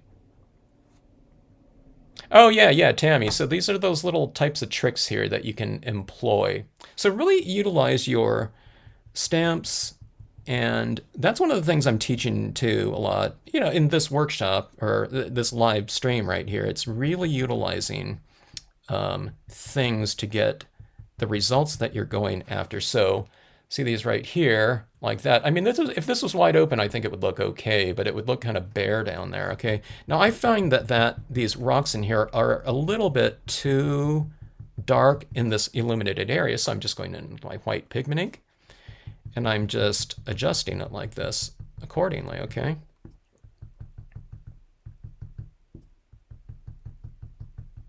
All right, so this is one of those things too. Whenever anyone says, hey, I did this, I tried something out, and it didn't come out like I wanted to, you always have to email me a photograph of it, and I'll tell you exactly what you did, what happened.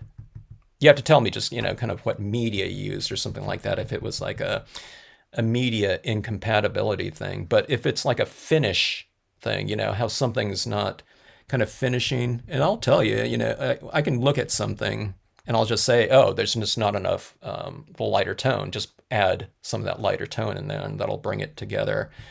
Or, if it's something like, that's what it is about 90% of the time. It's not enough inks used somewhere where they think they've gone kind of off track and it didn't come out like this. But then they didn't use, like 4 of the darker inks yet. So they just need to add that into the mix.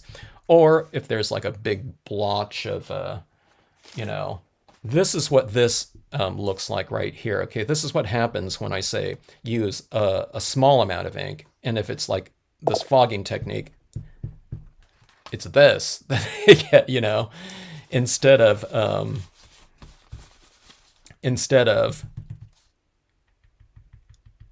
that right there, you know, which is this little tiny amount. Okay, it's little things like that, you know, that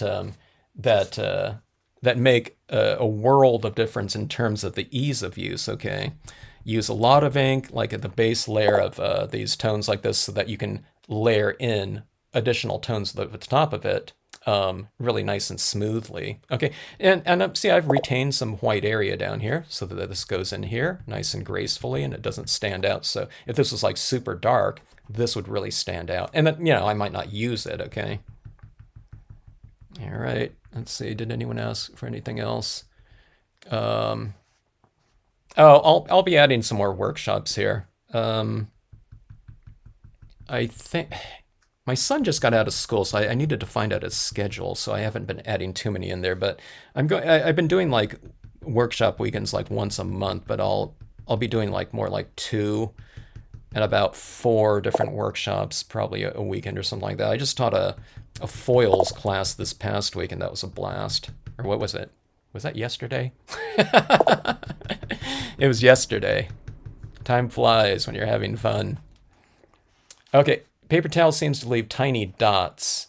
No, you don't need to use a different brand. See, here's exactly the type of thing that Tammy's talking about. See, this is all completely textured, right?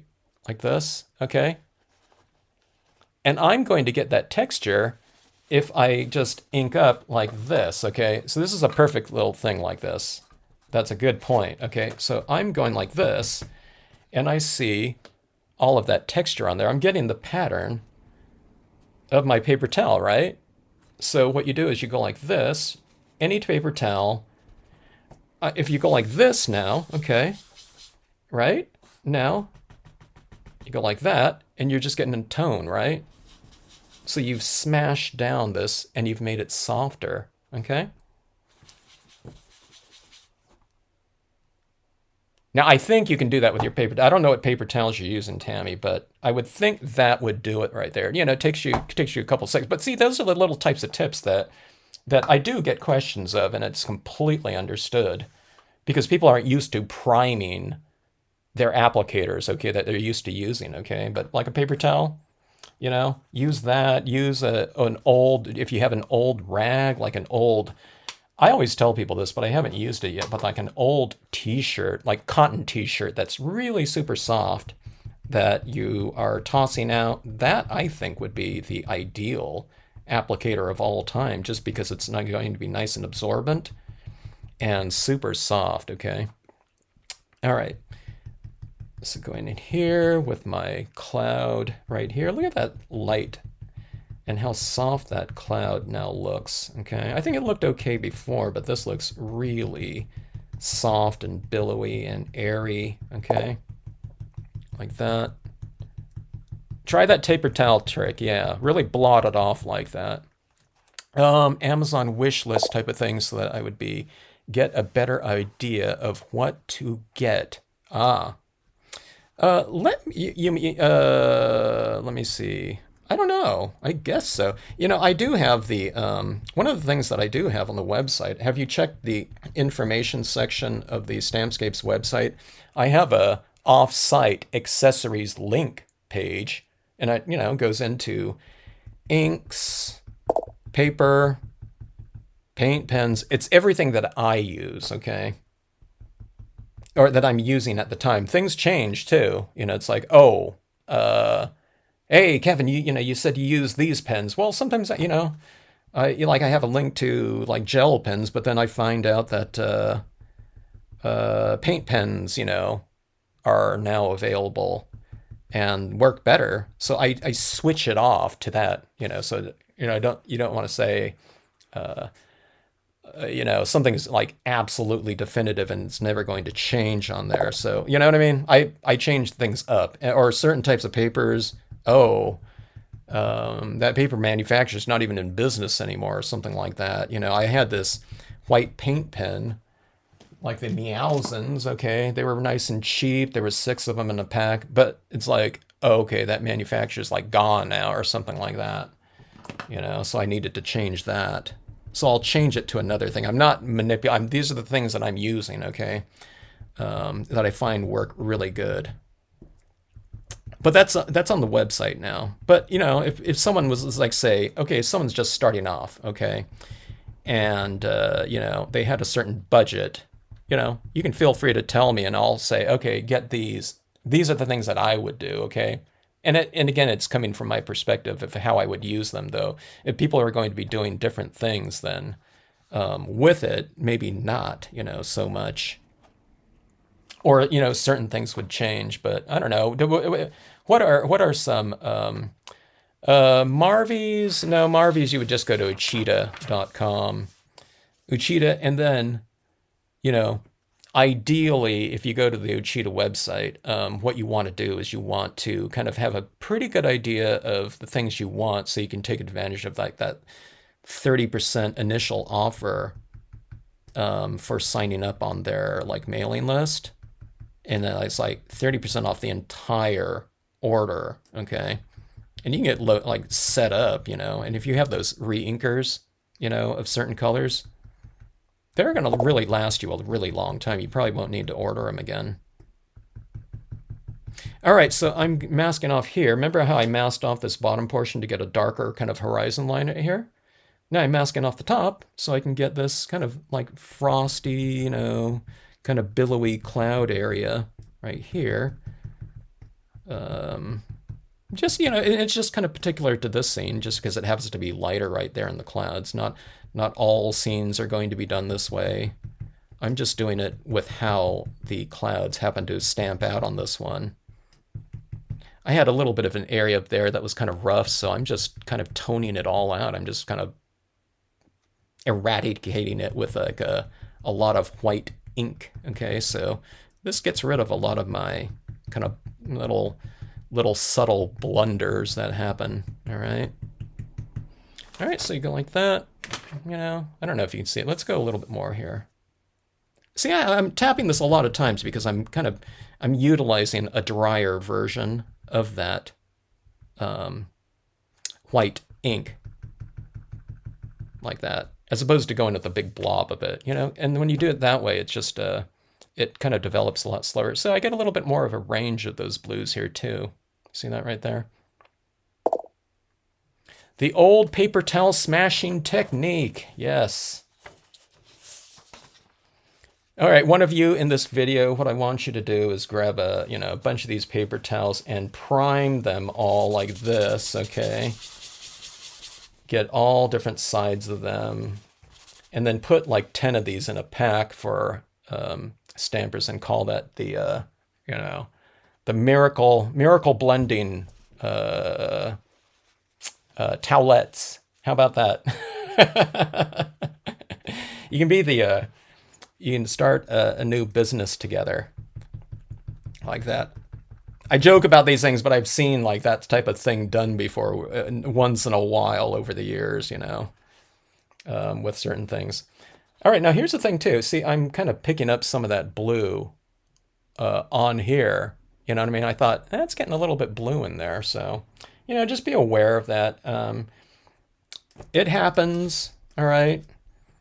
If I want to go for more white, then I can just add that back in there like that, okay? So with my foils class, there's a lot of little things like that that can happen in a scene. So I really kind of, got them prepped yesterday. I said, we're going to get fingerprints, we're going to get smudgy fingers. You're going to have this Brilliance ink on the back of your fingers probably, as well as on the front of them. You get it underneath your fingernails.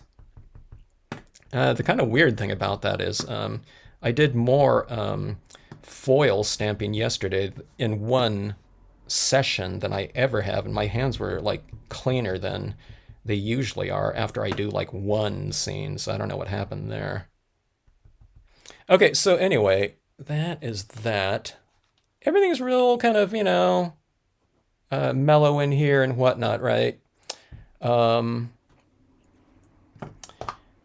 let's get a little bit more energy going in here now. Okay, I was hoping I washed this off. I often forget to wash off my trusty toothbrush here for the splatter painting in here.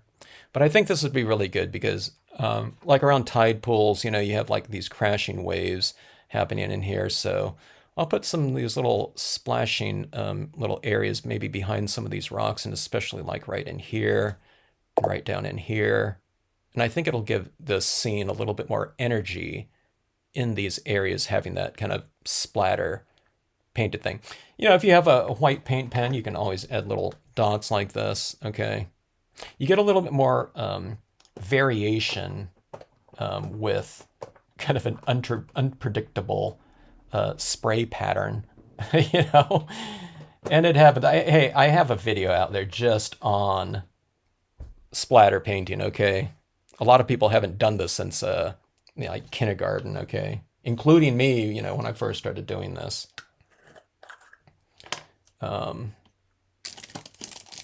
Okay, let me see. Let me stir this up like so. You've seen me do this 100 times. And if you haven't seen me do this before, this is Dr. Martin's Bleed Proof White, which is a white opaque watercolor paint. All right. Yeah, you could do this as a sunset or a sunrise barb. I would probably add in a little bit more warmer tones into it if it was going to be something like that. But yeah, I mean, that would be awesome in here. Is there going to be a crane in this? I never saw a crane at the beach one time. Where I grew up, though, Froggy Fresh. A lot of seagulls, though. I don't think I ever saw pelicans up there. And I'm not saying that this has to be there, okay? But for me, this is memories of Vandenberg. I'm going to have, hey, I want to do this thing on these live streams. We should have a scene naming kind of, not process, but tradition here. I was going to say, see, I was doing the live stream last night. I did a stream at midnight last night. Beverly was there at 3 a.m. But someone said, "Hey, when I was doing that thing, they said that morning has broken came to mind." So I thought, "Hey, I'm going to name it that." Okay, so let's see. I'm going to mask this off because these are waves kind of rolling in here and they're going to be crashing up against the back of these rocks right here, okay? So, all right, so inked up just a little bit on the tip. You don't ink up this whole thing right here, okay? You don't need a lot of it. And it's just inked up, or paint, not inked up, but saturated on this tip. And then I wiped a lot of it off, okay? And then I'm just going to go in here with the spray pattern, all right? I'm trying not to spray...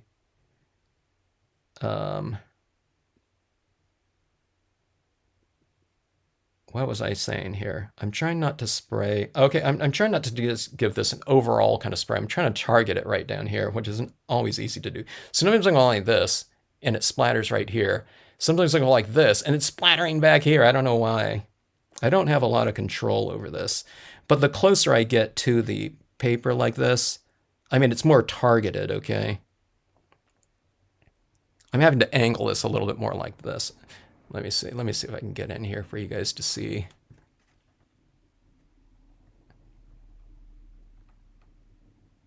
And I'm just kind of I'm guessing I'm releasing about 5 different bristles at a time. All right, so it's just something like that. I don't know, I didn't get the exact spray pattern that I want. Not that I'm going for an exact one, because I would never get it, but all right, let me get a little bit more on here, a little bit more paint. All right. Okay, maybe I need to be a little bit more gutsy and release more bristles here. I need to set this brush free.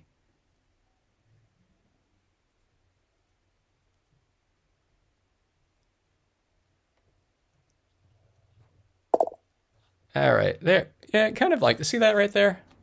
I don't know, isn't that kind of fun? I'm not getting enough down here. I'm not being gutsy enough. I'm being too splatter conservative. Is that a term?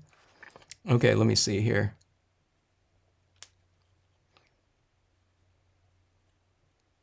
Okay, I got the angle now, I think. I'm going vertical. It's splattering up or back for some reason. There we go. I freed up. All right, so anyways, there's some of that pattern in the back of those waves. Doesn't look like more like, there's more motion in that area. And then let's put some at the base of these waterfalls down here, okay? It's not supposed to be like, I don't know, I guess in the tide pools, it creates these little, areas of water like that are kind of pouring down. They weren't so misty or anything like that, at the time, not misty at all, but I think it looks cool. So let's see. Oh, PJB Stamper. Good to see you again. Okay, let's see. Let's go like this, and let's go down into this area, okay? Or I didn't, if someone mentioned something that was for me, I didn't see it because I'm splatter concentrating. Now you don't want to have a big blob of this pour out. That's why you take this and you have to kind of wipe a lot of it off before you go over that, okay? Especially when you're like really close. Normally I recommend, when you're doing like stars or something like that, you're 8 inches away from it and you're off the page, but I'm really targeting a specific area down here, so.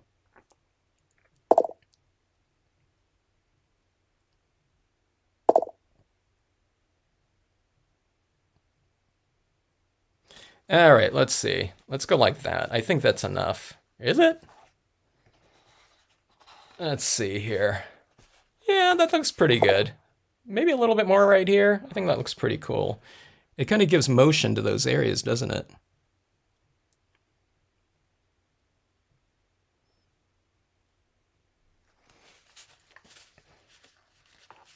All right. Kay never gets a controlled splatter. You should take my splattering class, Kay. It's Stampscapes Splatters.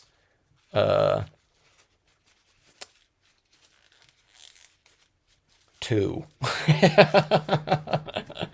I'm joking, folks. Don't email me with hey, I couldn't find the splatter class. I get it, you know what I mean? It's unpredictable, and it depends on the how thick you have the paint, the bristles, I mean, I'm using this is my brush that I've been using for years for this, okay? And it was not splattering where I thought I was going like this, and I thought it would, release out this way, but it was going like down here. I don't know why. You think my thumb is in the way or something like that. But oh, did Froggy take off? See ya, Froggy. Thanks for joining in. Be safe, Becky. You're catching me live, and we just started this scene, so you didn't miss anything. No, you can always watch the replay. But thanks for joining in. I just splatter painted here, just adding kind of a more kind of a kinetic motion to it, you know what I mean? Don't you think that kind of did that? And what this splatter does is you add contrast to these areas in here, you know what I mean? And it creates a little bit more of a movement. And from a textural standpoint, we have these really soft areas in here with, the pigment ink on a cotton ball. But these little things like this, I think really kind of liven it up and contrast against that. They're both kind of illuminating little textures. One's very soft and one's very crisp, but they just work so well in conjunction with one another. And again, these things like this too are really perfect for stars and snow. If you just, if you're doing a snowy scene, you just splatter over the entire thing. It's really fantastic for that. You don't have to use Dr. Martin's bleed proof white, but hey, these jars are really inexpensive and it'll last you like for, I don't know, if you're using it for this type of purpose, it'll last you 20 years, but, and it costs like the same as like one thing of one ink pad or something like that. But the thing about these is that that tiniest of little dot is super opaque, which is really good about that, you know. But back in the day, people used to kind of just do everything. They used to take like most interesting one was a correctional pen, some kind of, you know, like a whiteout marker or something. They took the thing off and they go like this with it. Okay, they'd have the marker, they'd take the cap off and they went like this. And, you know, it looked good though, you know. It didn't give you as fine little areas in there, but hey, you know, I was all for it and I think it looked great. All right, so I'm thinking about, I wanted to put this little fisherman in here somewhere. I was thinking it would really, I thought I read it really up here, but I'm not sure about that because I have this right here, and see, that would break up the silhouette, you know what I mean? I'd have this rock going right through that body, so I could put them like they're wading out in the shallows. We never went fishing in the tide pools, okay? We were, you know, but I want to have this in here because this is my this is my little tribute to Dad. Fishing was like his main hobby. I'm trying to think if I can just put him on the rocks right here without the reflection, and it'd be standing right there like that. I just don't want to have that rod going into the black right there. I can put it over here, but it's almost too dark. It has to be over here, huh?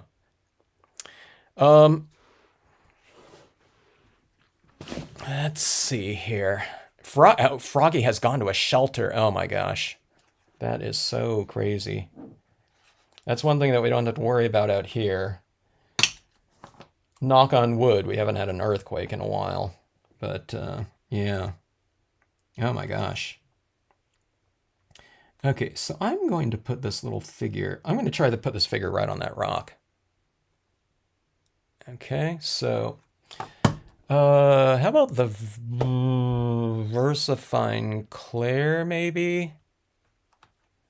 Let's see. Oral-B toothbrush from the 90s. Could you, the side of the toothbrush instead of the head of the toothbrush? Could you use the side? Could use the side? Use whatever side you want. You know, one toothbrushes that I don't think works too good are the ones. It's like all the toothbrushes out there have those kind of those rubber gum stimulators now and stuff. Someone tried using one of those and they did, you know, she didn't get kind of the results that she was going after. And this was in a class yesterday. And I looked at it and I was thinking, I wonder if it's one of those with the gum stimulator, and it was. And then it was also one of those with the multi-level brushes, which I realized, oh my gosh, it's like every toothbrush out there these days, you know, kind of has those little features like this. This one I think was just a free one from, I don't know, like a dentist office or something like that. So a real cheap one. So, all right, so here's my thing. I want to get that character on those rocks, standing kind of behind the rock, okay, on like the other side of it, you know, fishing in there. They would be much, I see this tide pool as being much closer, so I don't have a larger fisherman to go right in here though. So let's just try this. And if I don't get his legs in there, I'm just going to draw the rest of them in. Okay. Tammy, thanks for joining in. Okay. Oh, I stamped him a little bit low. Now I lost my rod. Let's see. I might have to just add it in there like so. I need a, where's my stamp positioner when I need it? I don't even have one. Okay, let me see here.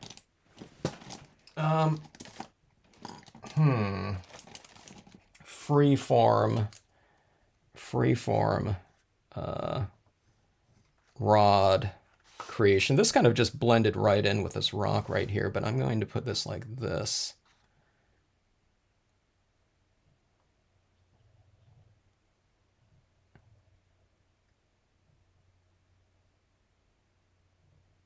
It's a real thin rod. It's like one of those really super thin ones when I used to go fishing. I think they were called ugly sticks or something like that. Really tiny ones. All right, so there's my fisherman like that. I can put, you know what I should do? Oh, where did it go? Oh, yeah, it's right here. Okay. I'm going to put this little fish in there. Someone was using that little salmon fish. I don't want them real super visible, but I'm going to be putting in some really light tones. This would be a huge, huge fish in the tide pools if it, you know, in relation to this little figure right here, but I'm going to do that in here. So, you know, it's a fisherman's dream, you know, location, you know. You know, we don't want a bunch of like little minnows in here. You know, this is like a fantasy kind of location. We're going to give them a nice kind of a prize-winning size, I don't know, whatever, you know, they can yank out of there. All right, where did my... Okay, let's see. Let's go with the London fog again here. Let me see. We'll see if this is dark enough here. I'm convinced this London fog has a little bit of warmth to it or something. Greenish tinge, unless I've polluted my pad at some point in time. Okay, let me see. I'm going to blot it off, and I'll go for a really light impression first. Oh, I can't even see. It's invisible. So let's go darker. Okay. That. Like this. Remember, it's not supposed to be out of the water, so I don't want, you know, some really kind of dark impression.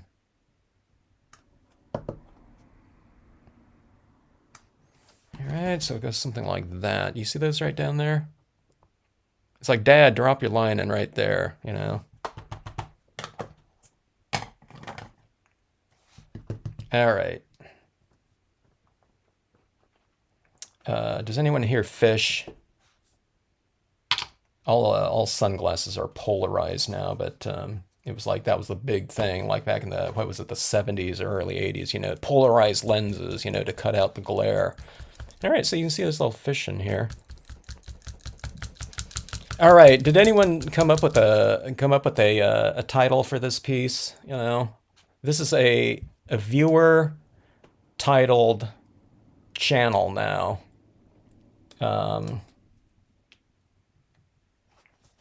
So if anyone has any kind of titles that come to mind, don't be shy. Feel free. We don't want to have too many of them that are called like Untitled piece, or just like a June 13th scene. Okay, so here's my white paint pen. I'm going to add in a few little highlights in here. Fisherman's dream. We love fishing. I love fishing. I keep my rod intact. Oh, that's not a title though. For Dawn. Fly fisherman. I've tried fly fishing once, and I really liked it. I didn't catch anything, you know, because, you know, those guys, you got to know what to use out in what area when you're fly fishing. But I just found, if I was to fish again, I would be a fly fisherman. I like moving around and going, you know, hiking too, that aspect of it, and going in like up a stream or something like that, or whatever. You know, growing up, we did surf style fishing, you know, going to the beach, and we're just in one location here. But Dad's daydream. All right, so yeah, I've seen some. There's Fisherman's Dream, Dad's daydream. All those sound pretty good. I don't know. I don't know how you guys are going to decide. Now, don't get in any fights. Anyone, any consensus here? I don't know how we're going to judge, you know, vote. It could be Fisherman's Daydream. You can combine the two. Dad's Fisherman's Daydream, or, you know what I mean?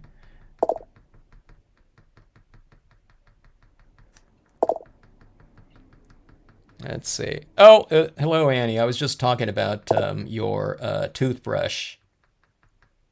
I didn't name you by name. I guess I just did right now. We were talking about the splatter painting. All right, so just adding in a few little things. Where they're having some. They're giving me some ideas on Fisherman's Dream. Is Fisherman's Dream a good one for everyone?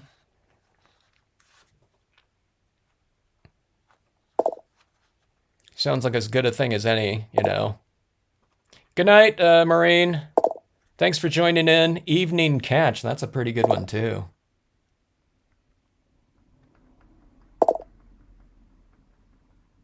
They're all really good, actually. Huh.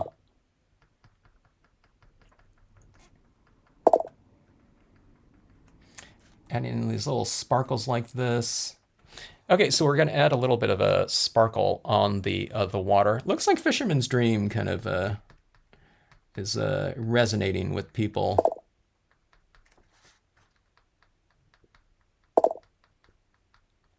Putting little highlights on my water's surface, giving the surface a little bit of a I don't know, kind of reflective. I need some. Let's go with. I need to get a couple little glittery types of things in here. I said, yeah, you know, Nakagawa Memories. That would be a good one too, but a lot of people don't, you know, they don't know my last name. They're thinking, what the hell, Naka, what, you know? Well, I guess they'd see it in the, you know, the channel title or whatever, but if I post that to like, you know, other things, they're thinking, what the heck does that mean? I guess they would know it's a name, though. Let's see. Yeah, Annie had a nice kind of fancy toothbrush, you know. You got to go for one of those like really cheap ones without all the gum stimulators and you know, the varied level bristles and all that type of thing.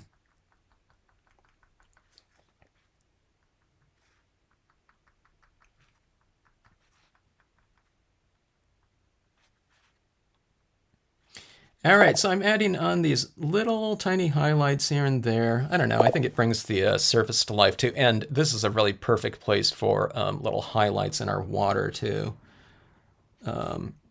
Giving it that specular light, which again is light that's brighter than white. And here's a little thing. Okay, we're going from dark to light with their tone, right? Going from the outside in with color. With this, since we have white here, we're going from the inside out. So I'm not using different colors of white, but I just put those white dots more spread apart as it moves into the darkness, okay?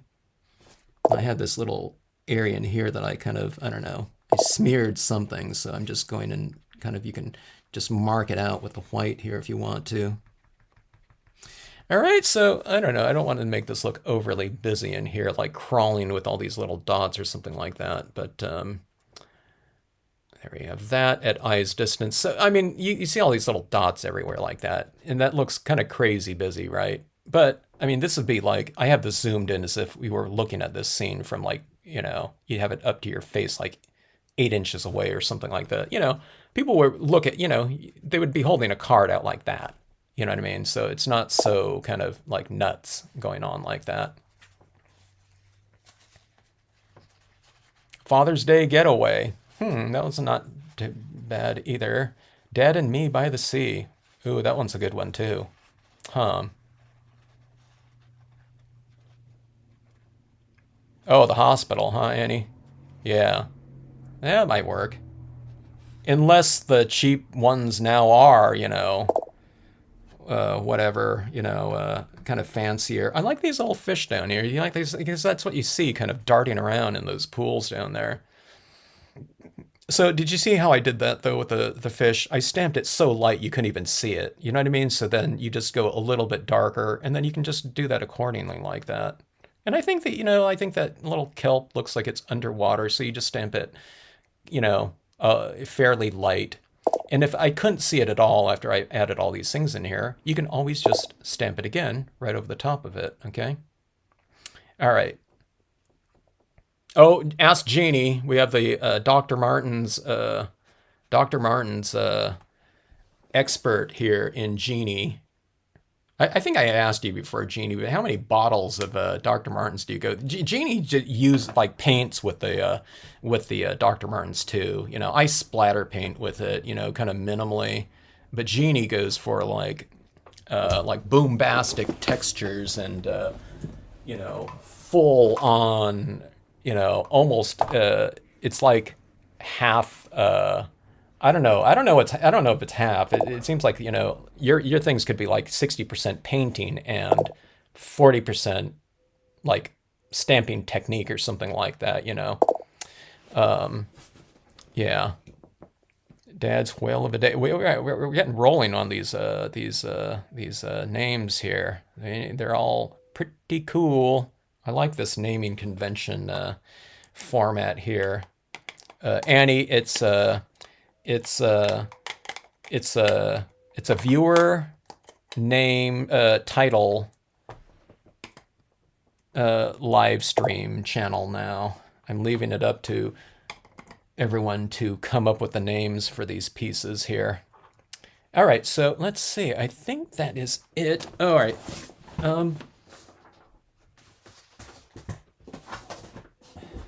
All right, I got these recently. All right, so silver, right? Silver would be a good reflective kind of little feature in here. 4 bottles, just used it tonight. Yeah. Jeannie buys in case quantities. I'm just joking. I wouldn't be surprised if you go through a lot of those, though. You go through, like, if people were like an oil painter, they would go through this tube of paint called titanium white a lot. But Jeannie goes through like you know, like these types of things, like you might think about getting like a titanium white Genie with the amount of Dr. Martens, although you're so proficient at the Dr. Martens, you might be used to the consistency of it. But like a tube of like acrylic titanium white would probably be really good for you. All right, but if you just joined in, I'm doing this little scene in the spirit of Father's Day coming up here. And again, this is the first time I've ever used my waterfalls like this with a tide pool. This would look more like tide pools too if this fisherman was like this big, you know, because, you know, there wouldn't be this like big, you know, 6-foot high area of waterfalls or whatever that would represent in the background. But I needed that little fisherman in there for this piece. And like I said, it would have been kind of better up here, but I stamped that thing right there, so I didn't want to break up that silhouette like that. I don't know, I could have had him out there in the water, though. That was what we were always looking at. My friends and I, or if it was just me alone, I'd be kind of playing around in the tide pools, and he'd be off, like, you know, kind of looking under like a rock for abalone in the tide pools, or, you know, I don't know. You know, he's not playing out in the sand dunes, you know, so you know, my friends and I, he always had these waders kind of, you know, in the surf area, you know, staying nice and dry. All right, so this is some silver here. All right, it'll be nice and kind of glistening and reflective, okay? I don't want it to stand out too much, though. I just want it to be one of those little kind of subtle little details that are almost invisible to the eye, but then if you hold, you know, this card up at a certain angle, maybe you get that kind of area awakening. See that? I don't know. You can see that right in there. I didn't put too many of it. There's some right. Let me put some over here so you can see it a little bit more.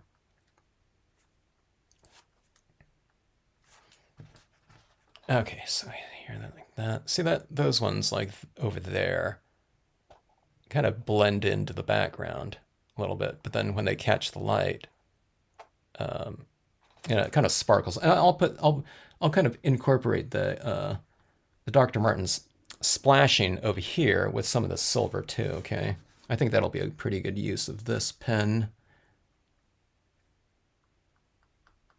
I'll put some of it in front of that rock, some of it down here.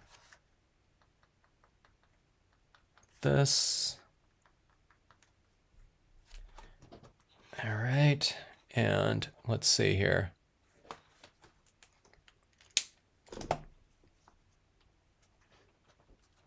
It doesn't surprise me, Jeannie, when I saw that some of your pieces, especially if it involves snow, it's like, wow. Okay, here we go. You guys see that kind of silver in there? See that silver? I mean, it's a little bit more reflective. It's larger dot too than, you know, some of those smaller ones, but you know what I mean? There's not a lot of kind of like things that are going on in here that are really kind of that stand out. And I don't want it to stand out, you know, but see it right down in here, those little reflective types of things. See, it almost kind of, it disappears completely down there like that, these dots down there. But then when you hold it up like this, it's just one of those things. See, like that? I put some right there and right in here that are a little bit more reflective, okay? If you guys have some like glitter or something like that that you can, oh. Okay, so here's the, I always forget about this one. Let's see. The Wink of Stella. Is this one clear? Yeah, clear, okay. So the Wink of Stella, you know, right down here in the water, right? Or up here too. I always forget about this one.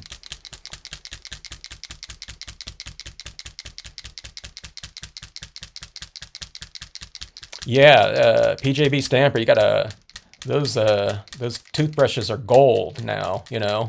A nice cheap toothbrush, you know what I mean? Glitter is from the devil. I'm telling you, when people go to stamp conventions, man, that glitter is everywhere. I don't mind glittery types of applicators, though. I don't mind glitter in general, though. I mean, I'm just joking, but man, that glitter gets everywhere, and it's like forever on everything. But there was always some kind of glitter demonstration going on.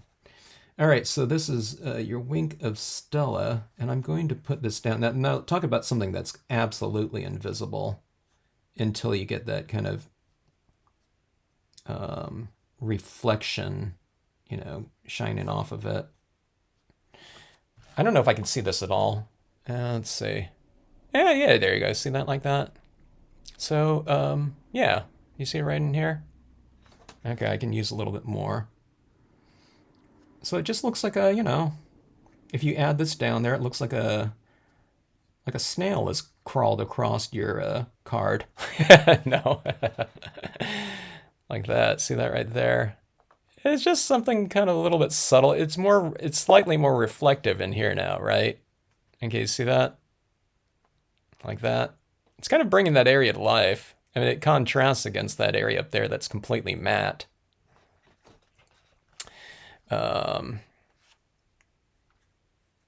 Okay, let's add some of it down here. Let me add a few little streaks down here in this pool. All right, I can't even tell if I've added anything down there with this clear. When you're going clear and matte, it's really difficult to see. Okay, let me see. I'm kind of out of focus right here. Okay. Yeah, there you go. See it down there? I don't know. I can barely see it right in front of my face here, so yeah. You gotta get a hazmat suit for stamp away.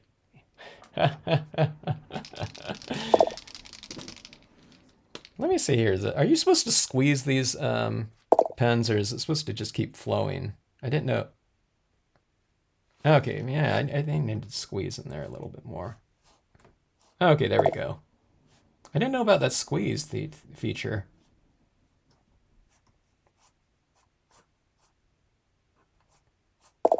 All right, there we go. I think. I hope I didn't overdo it. I mean, if I overdid it, then it's like you can't even see it at all, hardly. But let's see. Yeah, there you get it down there. See that? Kind of. There it is up here.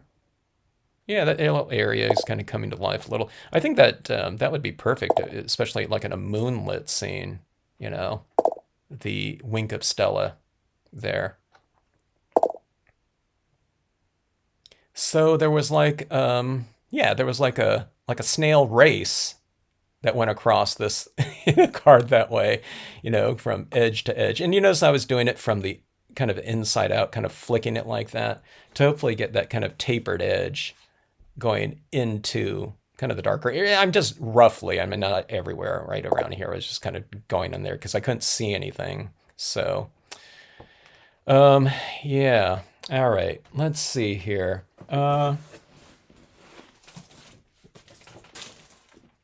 Let's see what this is going to format right here. I want to get this done right here and now. Let me get my fingers kind of cleaned off a little bit. This is like one of the inkiest cards I've done in a while as far as my fingers go. Let's see. Okay.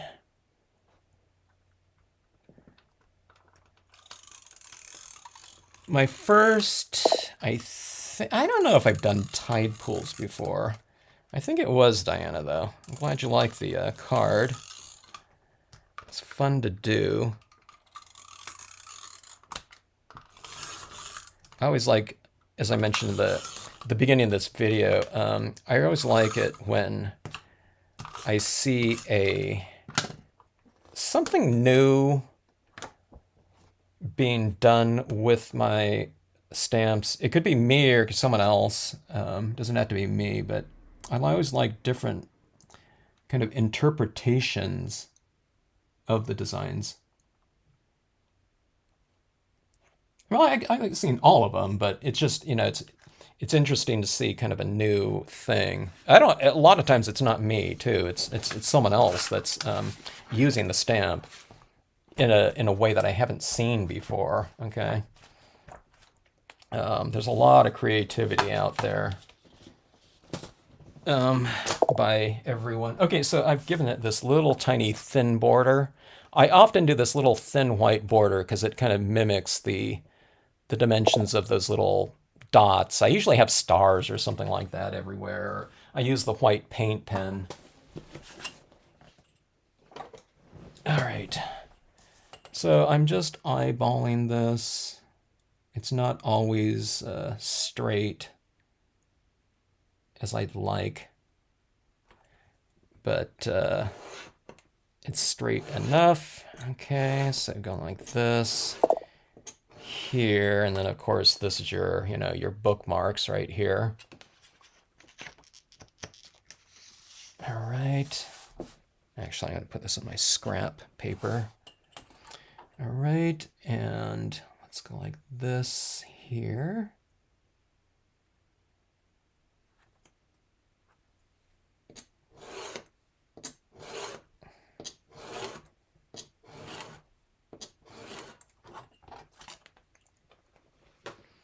All right, so we have that going on right there, and I'm thinking about, I don't have a ton of things that I can mount on.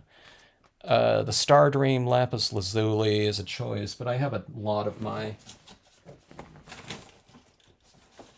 glossy bluish paper that I think will be good for this.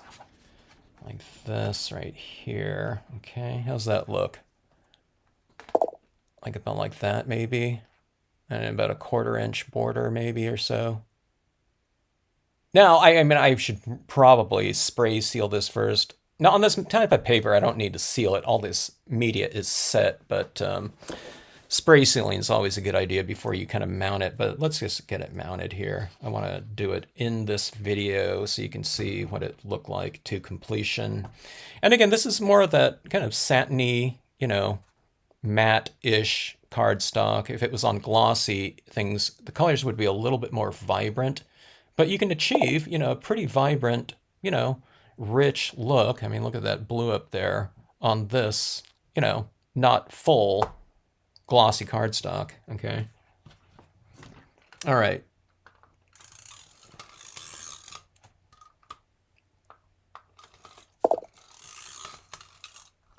All right. I usually use a little bit less tape on this second mat than I do on the first, just because that first one going attaching to the scene has to be, it's flattening out this, which might have curled it a little bit. Oh yeah, well this one is in memory of my dad, Donna. I just still make the cards, and I just I don't know. I give it to I send it to my mom or something. Not all of them. I've kept a couple. you know. And then like my brother-in-law, his dad passed away. I don't know, few years ago, and I sent him like a Father's Day card, in in memory of his dad. I completely forgot about it. Then I don't know. At some point in time, like couple years later or something, or a year later, he wrote to me and said, "Hey, you sent me that card," and he said, I don't talk to him too often, but he said he carries it around with, or he's always carried that card around with him, when he goes off on his like business travel and things like that.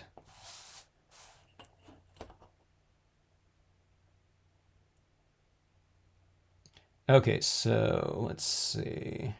I think that I think that's straight. Is that straight? Yeah, you guys might have a better angle at it than I do. I think that's roughly about it. My dimensions uh, used to be pretty good, but it's occurred to me that I think my angles might be getting a little bit more skewed. You can do some interesting things on this type of paper too if you use the brilliance on it or whatnot. You can stamp on this dark glossy cardstock with like white ink or something like that, and it's pretty cool. All right, I think now this is the one I always get off right wrong. In digital cameras these days, there's this level, like this digital level on the back of the camera. It might be on phones too, I'm not sure. Not on my phone, but on cameras, there's this, this level, digital level on side. And it's like, if I didn't have that level on it, I'm always shooting a little bit skewed, I'm finding. And I don't know, I lean to one side a little bit. All right, so let's see what this looks like here. Let's put this on some matte here, or white paper. So there's our scene. It's a half page. This one's the Mohawk Everyday Digital White Coated Silk. It's a semi-gloss paper. And Seaside Cove in the background, waterfalls in here.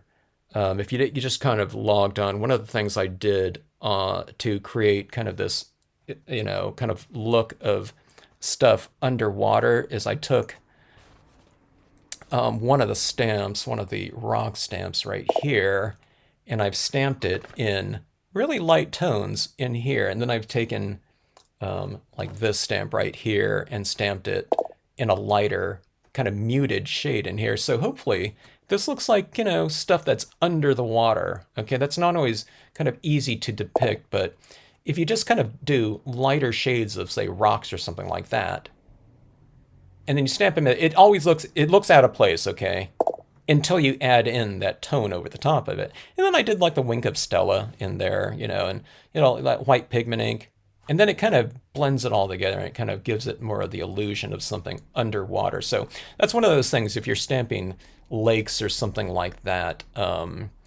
then like say in the shallows, in the shoreline closest to you, it's fun to kind of add in, some little rocks. It could be a little bit of texture, it doesn't have to be anything big, but stamping things in lighter tones to represent stuff under the water. And then, when we look at like photographs and it's like really super crystal clear lake where you can practically see the bottom of the thing, it's like, oh, we want to go there, It creates that type of thing, as opposed to having everything kind of more what would represent something more opaque where you can't see below the surface. So I don't always do it on everything, but on something like this, I thought it'd be really appropriate like that to do those underwater things like that. So it makes your water seem extra clear. Just do it in really light tones, okay? And you know, if you do this and if it was too light and you added some colors over it, you know, this is stamping. All you need to do is take that same stamp or whatever, and you can stamp it a little bit darker right over the top of those things, and it'll look like it's underneath there. So little things to consider and whatnot. But yeah, that is that. Yeah, it makes it kind of pop out a little bit more, huh? Having that kind of that formatting on there. And then again, I think that white really helps. You know, it kind of brings out those little light, anything that's lighter in there, kind of brings it together. So I don't know. There's all kinds of other little things you can do. You know, if you want to go, you know, bling galore or on something like this, you can add like little crystals in here. You know, that would really kind of sparkle. I don't know, you guys might have some other ideas too, you know, little types of, you know, those micro little kind of glistening things up here would be kind of cool, you know, to really kind of, you know, sparkle and, you know, catch the eye. I'm looking at this right here and looking right up here. Where is my, do I have a,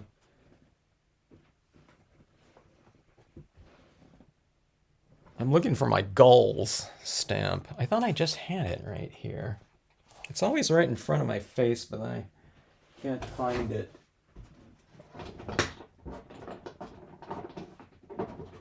Okay. Yeah, I think something up here would be kind of cool. Okay, so I'm going to do that really lightly. I think if I did it in gray, though, I don't think it would show up at all. So let's just do it like this. And let's blot this off like this. Oh, I blotted off the wrong one. Is there a wrong one? I don't know. Okay, so I blotted off, right? And then I'm wiping off some of those gulls so that they're a little bit lighter inherently, and I'm going to put these right here. Kind of going into that light right there. Maybe I made them too light like that, okay? But there they are right there. Some seagulls kind of going into the light, like so. I might have made them a little bit too light. It's a subtle little hidden thing that only you guys in the live stream can see, and I did that on purpose for you guys. So anyways, yeah, some little seagulls like that, you know. And then when I do this video and I do my editing on it, I can add in those little seagull, little, you know, sound effects or whatnot. I think it was, you know, really fun to do. So, okay, so anyways, thanks to everyone for logging on and checking out the vid. I had a lot of, I always have fun on these ones right here. Thanks for the title. Did we come up, you know, did you, what was that? What was the title again? Was it Fisherman's Dream? That the kind of seemed like it was roughly the consensus there or whatnot. Yeah. Yeah, no, that's okay, Donna. Yeah. You know, when I say Father's Day card, you think, you know, it makes obvious sense, you know, given to Dad or something like that, where it wouldn't be like memories of Dad, you know. You know, it would be funny if I, you know, titled it Memories of Dad. If my dad was still around, I'm going to send it to Dad here, you know. I don't know what he would have thought about that. But, yeah. Glad you can join in, Annie. Thanks again for taking the classes and whatnot yesterday and having fun with the foils. Donna, glad you like the scene. Yeah, glad you can kind of get, that's what we want. We want you to feel kind of, you know, the energy of the place. If that, you know, if looking at a scene is transportive at all, that's what we want you to do. We want you to kind of have a feel of it, or, you know, looking at a thing like this, if it kind of brings up like sounds or something like that. Yeah, the wind and the, you know, the weather, I guess, you know.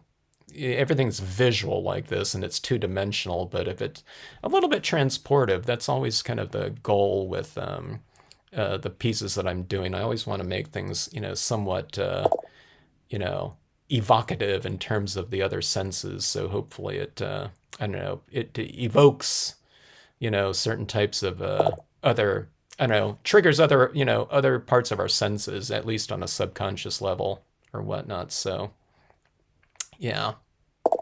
All right. So, anyways, thanks again to everyone. I have so much fun in these live streams. Like I said, I've been stamping. There were 1,000, uploads before these, before I started doing these live streams here, and it's really fun to stamp with others and to have a chat, while we're doing it here. Discussions on everything, whatnot.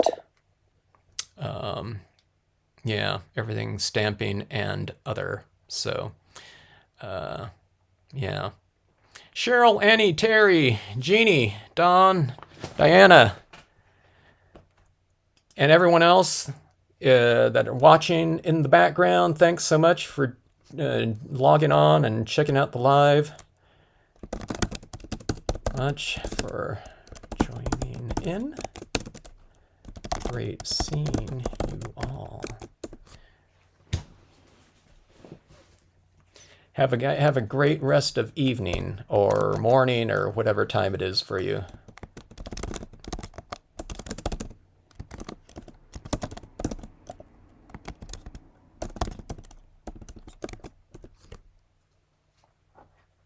All right, we'll see you on the next stream. Oh, one other thing that I wanted to do coming up, I was going to do something with a bunch of stacking, like bridges going off into the distance, and I wanted to do something in this kind of color theme right here, so nice and kind of breezy and airy, and I don't know, something of that sort. So I had these out, but I thought, oh yeah, I got to do something for Father's Day. So yes. All right, good night everyone. Good morning if you're in let me see, where's morning right now? I don't know, I can't think. I'm inked up here. I'm inked out here. Thanks so much, PJB Stamper. Thanks, Don. Holding on a little here. Thank you, Cindy. All right. We'll see you, I don't know. We'll see you on the next stream, hopefully. Maybe tomorrow night, Don. Yeah, I'm not sure. But it would probably be roughly around this time. I don't know. My son and wife are gone because it was his first day of work, and it's like he's been there. He's got his first job at the parkour gym that he works at. That was his dream job, So I thought, oh my gosh, I might not be seeing my son for too much anymore. He's going to always be at the gym. So it was like, okay, I can stamp, at whatever time though. But yeah, probably roughly around the same time if I can get on tomorrow around 6-ish. So I don't know, maybe we'll see you all then. All right. Okay. Good night, everyone.